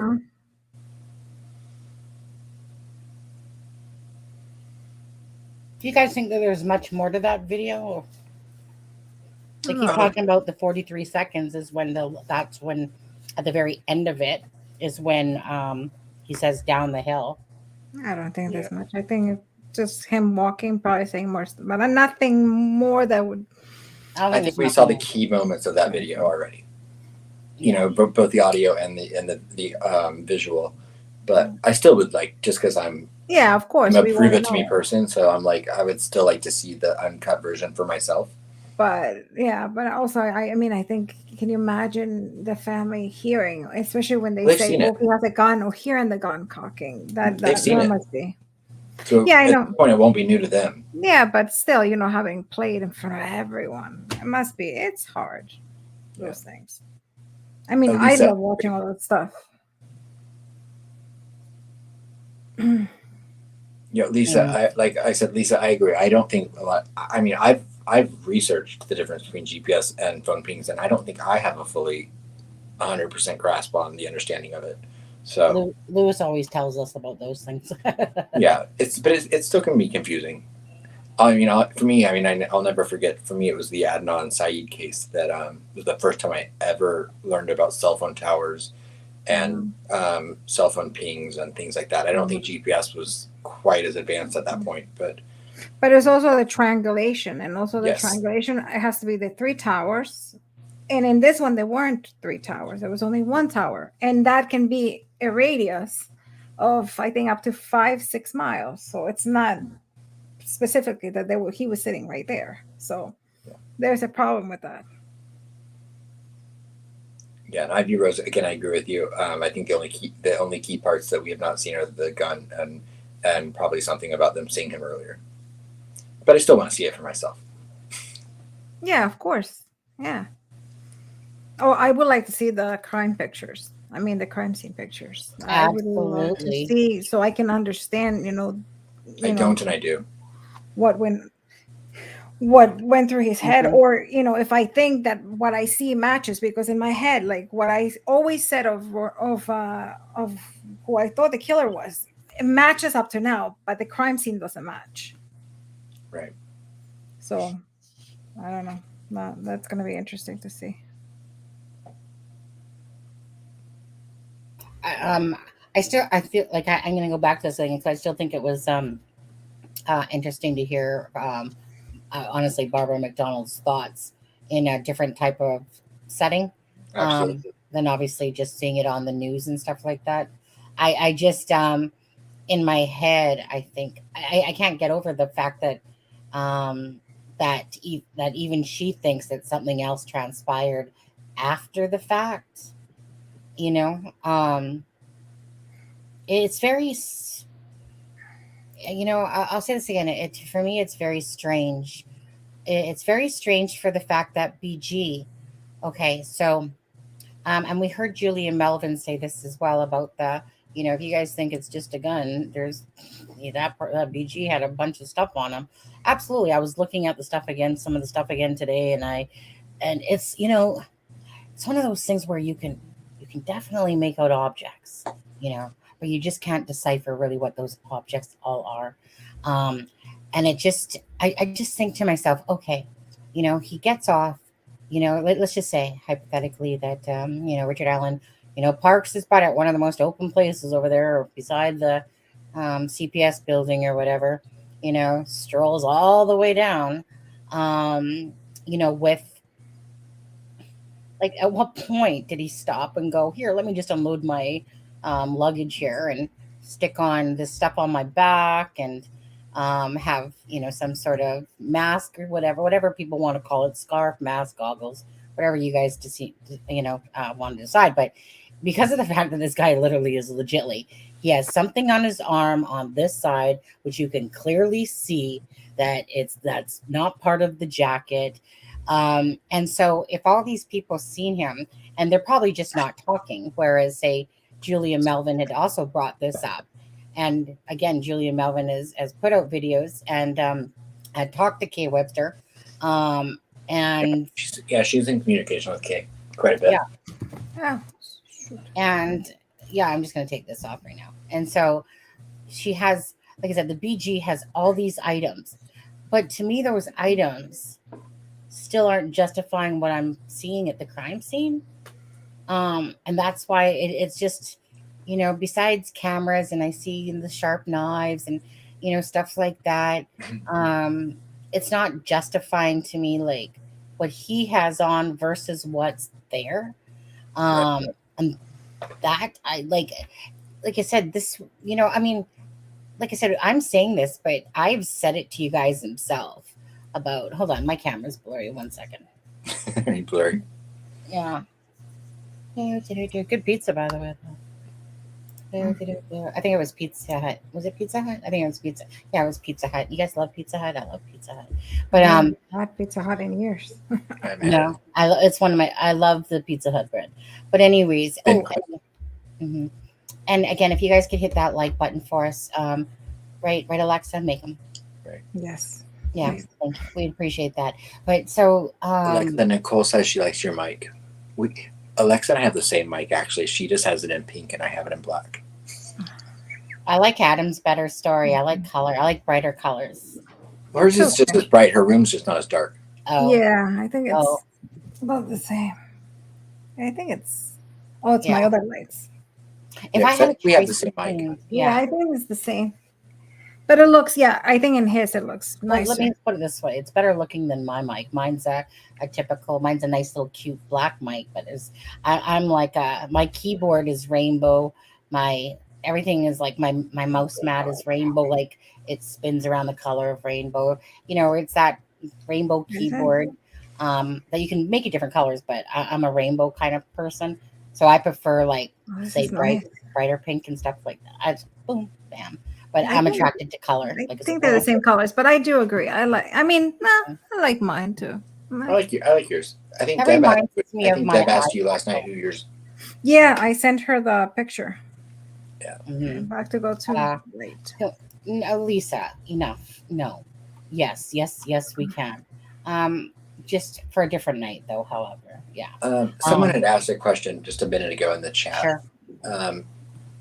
I can't see. I think it was digital. No, it was Ivy. Or who was it?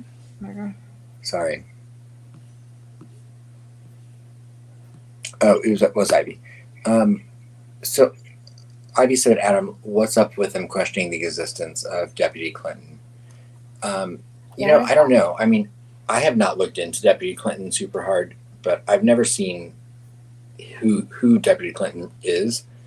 I thought it was interesting that they brought up the fact that they questioned some of the validity of what they talked about in the Keegan Kline interrogation, because I've questioned some of it as well. Who's Clinton? Who's this guy? I don't even recall the name. Remember in the so if you remember the Keegan Kline, I know that's going back to March, but if you remember the Keegan Kline interrogation, with Barbara Vito. I'm talking about the interrogation. Yeah, the there's interrogation. Vito and there's a Deputy Clinton. Are the two people questioning him? Oh, okay. Is that the other name? Yeah. Guess it didn't stand Yeah. up. to me, I think it was more. It's more of the thing. I've never been able to find a Deputy Clinton, but in Miami County.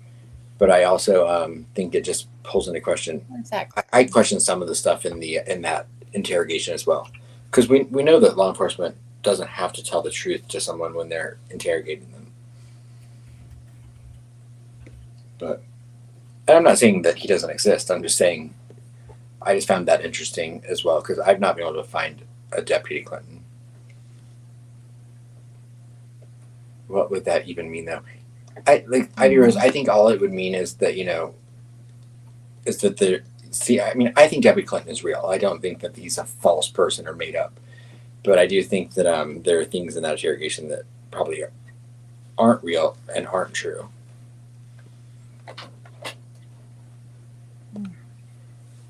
But, we don't know. I could be 100% wrong.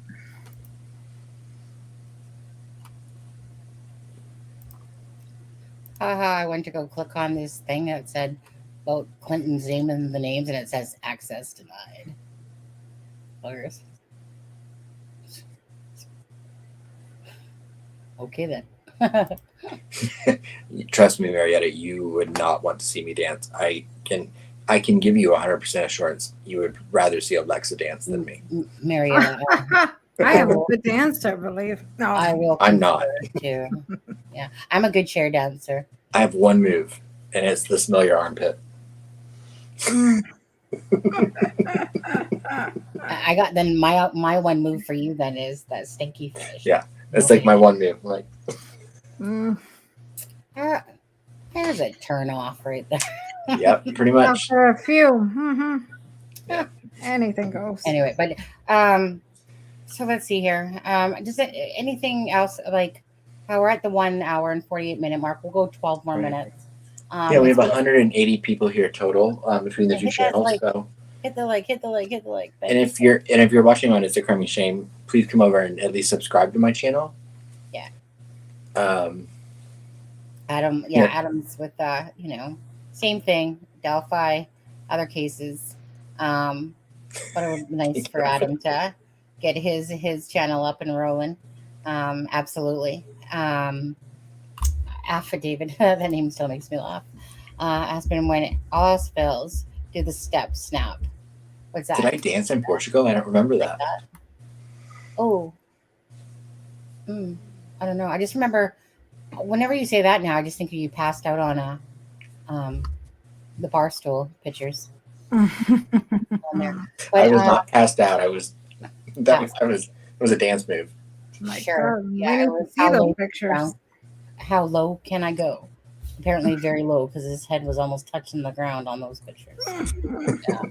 Anyways, but yeah, so is there anything Adam or Alexa or anybody else in chat that you guys want to talk about? I want to still thank R&M for the video that he put out, because regardless, it's very intriguing to me, and I think it's to a lot of other people, the fact of Barbara MacDonald, what she was saying. And if you're just coming into it now, so it was verified that it was Barbara MacDonald. RM had said that it was verified. And Adam was saying that you have to have a code in order to log in, and that she was contacted directly. And yeah, so at the end of the day, verification was said to have been had by R&M, and obviously I can't see, well, I mean, there are people out there, but I'm pretty sure no one's going to slam Barbara MacDonald and make that up on there. But there's people and channels that have done worse things, right, Joseph Morris? I wonder if she'll address it on her Twitter, because that's where she's the most active, as I've noticed, is on Twitter, publicly at least. So I'll be interested to see if she addresses any of it on her social media. So I would stay tuned to that. Yeah. I myself too can hardly wait till the day comes when we get to find out more specifics about that day, the involvement of Richard Allen, what the attachment is to, possibly the Kagan Klein thing, who else was involved. It's patience is a virtue that I don't like. I have it, but I don't like it. I want to know now. Yeah. And for anyone that did miss, we played the Barbara MacDonald Discord video or chats that were put out by R&M at the beginning of the live. So for anyone that hasn't seen that, if you just go back to the beginning of the video, you can watch the 14-minute video, and it's very good. Yeah, and the link for RM's description of that video is in the link of the link is in the description of this video, this live. I don't know. I'm just trying to think if there's anything else, Yeah. No, all I can think is my tacos that were waiting for me like 3 hours ago. Oh, well, Alexa, you didn't tell us there were tacos waiting for you. I would have been like, this one's not, they look good. I mean, we got them from like a real Mexican place, but they look so good. For my kids to like them. So I'm like, I know. I haven't had dinner I think either. it's too late to be eating tacos at this time. I think now it's for tomorrow. I'm going to eat pasta, so like Are 5 you minutes. okay to eat this late? Like you don't get like a tummy ache or have like weird dreams? Like I get weird dreams like when I eat a lot. Or late, like really late. I'm hungry enough that I don't care right now. I know. I'm trying to get away. But I'm also old enough that I'll probably lay in bed and be like, why do I have indigestion and heartburn? Yeah, right. I used to believe that was a thing. There's this gentleman called Vermilion Clinton. I wonder if that's him. I mean, I don't know if they're gonna look good here, but look at that. Oh, they look good to me. What is Al Pastor? No, they actually no. I went with beef. Like. Oh yeah, that would be chicken. Sorry, my bad. Don't ask the vegetarian. No, pork. Don't ask the vegetarian. Oh yeah, pork. Don't ask the vegetarian about meat. Yeah. You guys always make me hungry, so this time I was like, I'm saving. Well, I know Lewis is here. We were talking about food for sure. Yeah, it's hard not to talk about food at some point. On Tuesday, I'm gonna make my cookies so I can redeem myself for last week. Really? My burn cookies. If nobody saw my burn cookies. I mean, yeah, and you guys don't forget Tuesday. So we'll be doing the Just Ask Sunny one a little bit later because the Drunk Turkey show will be on Tuesday at 8:30 Eastern Standard Time. Okay, so Daniel and Crime and Shame. Yeah, and it's a crime and shame. What did I say? Did I say something different? Well, I was just specifying for anyone that might be watching on my channel. I don't know if we'll play it on both. Yeah. So. Chances are we will just to get your hours that you need. So whatever. It's just about trying to get you there, and even if it means taking away from the whatever likes and views on here, don't care. But I mean, well, we do care, but at the end of the day, we would like to see Adam get his channel up and going. Debbie's channel too. She's at 415, 415, I believe, probably higher now, but I think 415. So go and subscribe to Debbie's channel too. Yeah. Right. Yeah. Before we know it, we'll be supporting Alexa. Yeah, and Never Silent too. He said he wanted to get to a certain number before he next live. So yeah, I mean, yeah, and both of them can drop their links. They know that they can. Anyone that has a wrench knows that they're allowed to drop their links to their channels of that because, of course, we do support other channels. Not everyone. Don't get me wrong. It's channels that we don't support whatsoever. But to other ones that we have respect for, and that wouldn't be a mod in here by any means if we didn't respect them as channels as well. Right. But they know that they can drop their links here because it's all about trying to support each other, instead of bringing the other, channels down and playing stupid games. We believe in trying to help other channels. And hence why I felt like with our M's video, the one that you sent me, a newer channel, like not a newer channel, but 1.67 K subscribers to it. This was definitely a worthy video to listen to of Barbara MacDonald's conversation within a Discord group that she was having.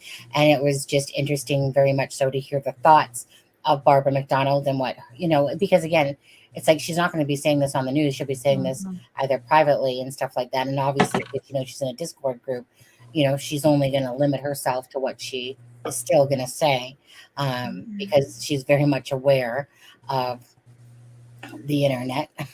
Mhm. You know, and so, and everyone's allowed and entitled to their own personal thoughts. You know, I mean, Jennifer Coffindaffer has made no qualms about saying about Ron Logan that Oh, you know, what the little pussycat. Yeah. She's like, okay, you've been on here long enough. Beatrice. Yeah, Beatrice. I can listen as many hours as needed. I am used to snoozing when I hear us. Kind of Thank you, Lisa. Yeah. I usually have, like, on my iPad, I usually have something planned. You know, oh, Jailhouse. He used his face, you know, when he has the glasses down and people go, you know, with their, those things always crack Wait, me up. this move? Yeah, with the glasses down on there. Yeah, but you have to put the glasses like up to here. You know, Like but a granny, it's not just like him that that. does that. A lot of people do that, but it just, I'm gonna have to make myself one of those, you know, one of those faces. Wait, one of these? You know? Yes. Yeah. Actually, yeah, Aaron, I believe, has one.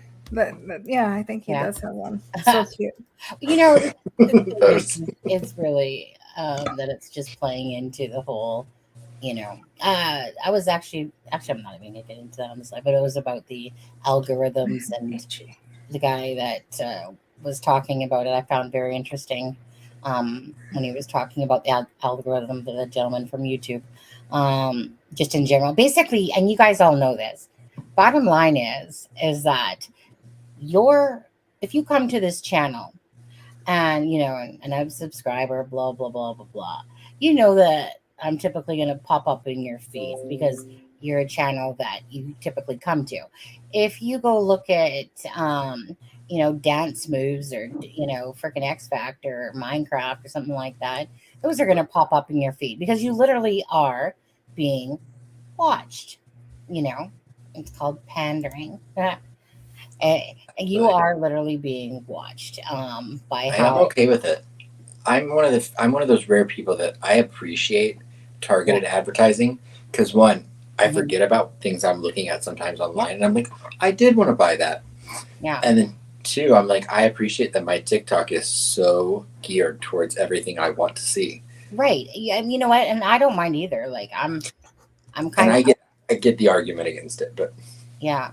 The thing that happens though, I guess, is that normally before I would probably see like a lot of other people's lives going on, like of consistent shows. Maybe it's the fact that I unsubscribed to some of those ones that I guess probably don't see those ones anymore. Oh, too bad. But if I watch one video, next thing I know, I'll see, you know, that video for that person, you know, another video. So as you watch different things, like basically the algorithm is just really deciding, you know. Well, for example, this morning I didn't realize that the Oscar nominations had come out earlier this week, and so I always like the Oscars, and so I went on YouTube and I typed in Oscar nominations 2023, and all day today I've had movie review like recommendations on my YouTube. Right. They're watching anything you're doing. Right. You have to like manually take them out so they don't see what you're doing. Yeah. Oh, you guys, we're at 79 likes. There's 179 people in here. Can we get to 100 likes? That's kind of our goal. If we could just get to 100 likes, you know, Adam, can you twerk to get to 100 likes, please? No. Alexa, No, I'm okay with 79. Alexa, can you do the taco boogie?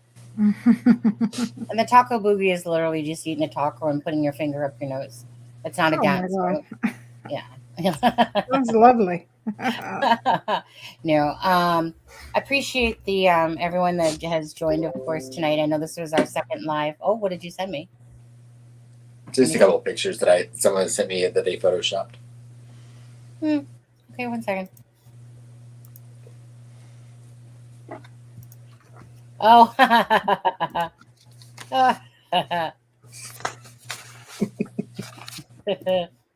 Oh, that's so funny. I thought you'd get a kick out of those. Yeah, okay. Well, we'll show them just for the funniness sake of it all. I mean, we can have a good laugh. I don't care if... I don't know why. It doesn't click to me that it's Sunday. I know. And it better click myself that it's Sunday because tomorrow Good notebook. is the start of the week. But I feel like it's almost like a Saturday, Friday. Yeah. It's, you know why? Like I said, because you're with Sunny and I, and every night with us is like a Saturday night. Yeah. Right. So let me just ask before I say it.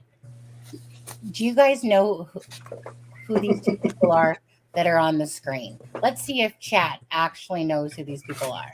I know one. Okay. Which, the guy or the girl? The guy. Okay. Let's see if chat knows. A friend of Go mine ahead, chat. photoshopped these. Yeah. The girl, I don't know. Oh, God. Yeah. Let me just bring you closer and closer. Hold on. Make America Great. What happened to the media hat? Like I said, it's a Photoshop. Yeah. No. Okay. You guys can get the JLR. Yeah. Okay. Oh, yeah. Is that what she looks like? Yeah. Oh, Yep. I never seen her. She looks like that girl from Jersey Shore. What's her name? Oh, Snooki. Oh, yeah, Snooki. right. Doesn't she look like Snooki a little bit? Oh my God, my The cheeks eyes, are- yeah, I can see it in the eyes. Yeah. Yeah, a little bit. Yeah. For anyone that doesn't know Sunny, I'm going to let you tell everyone who this is. Right. Tattoo. There you go. That's wife Lilith. So, And this is not a real picture. Like not I said, a real picture. This was photoshopped. Although obviously the picking the nose thing so obviously horrible. made Adam go, "Hey, I got a couple pictures here." Well, it's because he points, and so a friend of mine had photoshopped a whole bunch of things of him pointing to, and it just made me laugh. Yeah, what is it with the pointing? I thought it was just me. And I'm like, no, like, is is it the price is right or something? Yeah, I know. It's part. I mean, it's just part of his act or whatever you want to Pandering or whatever you want to say. is to bring viewers like, look at that nose. But even though it's just a Photoshop one, but he always says this: take a look. So we kind of made fun of it because he always has a press hat on, and you know what? I just noticed that he had a SWAT hat on. Obviously, he's not going to be buying one of our SWAT hats. Yeah. Oh, I know. I couldn't believe I didn't know he had a SWAT hat, and then we put one out, and then now he has one. I know. Oh, by the way, if anyone does want to go to our merch store ever, you just type in 4. It's in the bio link of that houses. If you guys want to follow us on Twitter, Facebook, TikTok, Instagram, All whatever. of the links are in the description of this video as well. Yeah.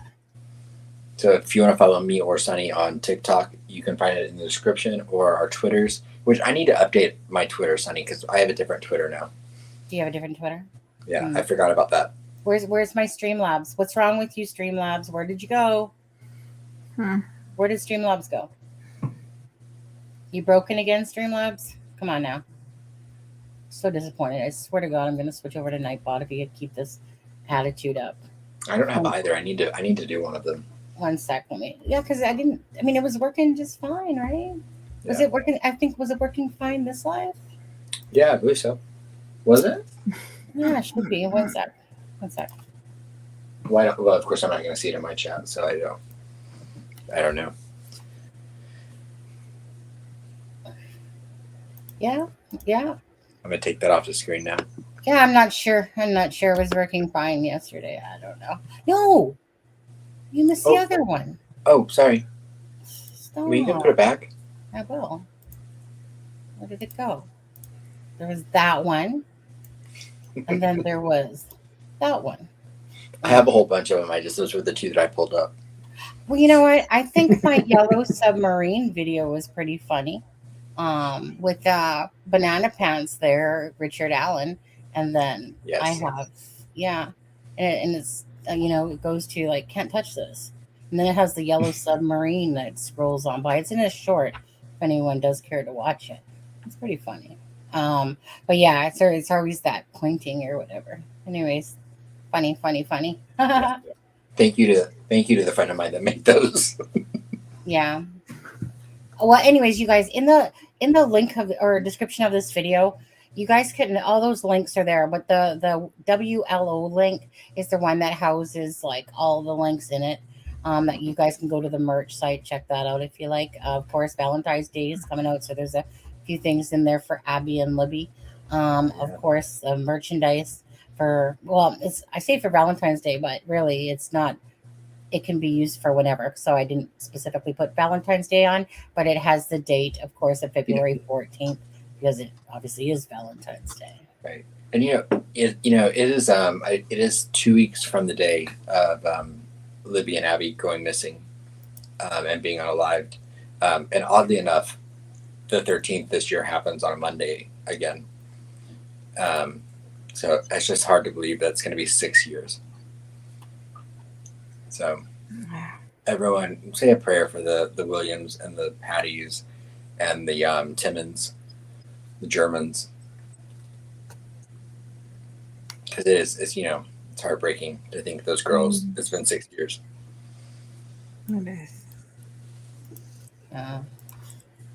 If Streamlabs is going to mess with me, I'm going to do it myself. Fine, Streamlabs. Be a little, I don't know why, it's temperamental. It's more temperamental than me, I swear. It says FB content for what? I don't know. I'm not sure what you're talking about. Glitter bean for which? It says FB content not available. Maybe I should go check my own links, huh? If that's what you're saying. But anyways, other than that, you guys, let's end this live. Yeah, we'll be back on Tuesday with Drunk Turkey Show at 8:30 Eastern Standard Time. Yeah, appreciate you guys joining us, and boom, boom, boom, boom. And thanks again to RNM, and of course, for that, I'm going to drop the link for that video one more time. It's in the description of this video as well. We'll have to have them on for an interview sometime. Yeah, if they're available. Yep. Yeah, there's a couple people out there that I came across that I would like to. All right, but thank you guys so much for joining us. Alexa or Adam, do you guys have any more? Alexa, you No, as always, thank you for having me. I had fun. Sorry, Thanks I canceled 3 days in a row. Yeah. But do you feel better? Do you feel a little bit better though? Yeah, my ear much better. So Yeah. We value you and we appreciate you. Yeah. Thank you. I appreciate it. Yeah, and Sharon Parker, and to Metal Michelle Mama, to Callie, to all those people that are having some sort of health issues going on, to Lewis, obviously, prayers to you guys. Do you think it's us? Hey? Yeah, I know, right? I know, with the eye, right? Maybe Like, JLR should be pointing that finger at us, being like, you guys are causing all these health issues. Anyway, And thank you to Glitter Bean for becoming a channel member on It's a Crime Shame. Thank you so much, and guys. Cold Case. Sorry. And again, please, if you're not subscribed, consider subscribing. Hit that bell to get the notifications for Adams and our channel, and Deb. Again, I'm not sure when. Did Deb go to sleep? She's still there. No, it's too early for Deb to be asleep. Yeah, I know. She is a night owl, too. She's I'm early absolutely now. awake. Yeah. Anyways, you guys take care. Have a great night, and God bless. Have a good night, everyone.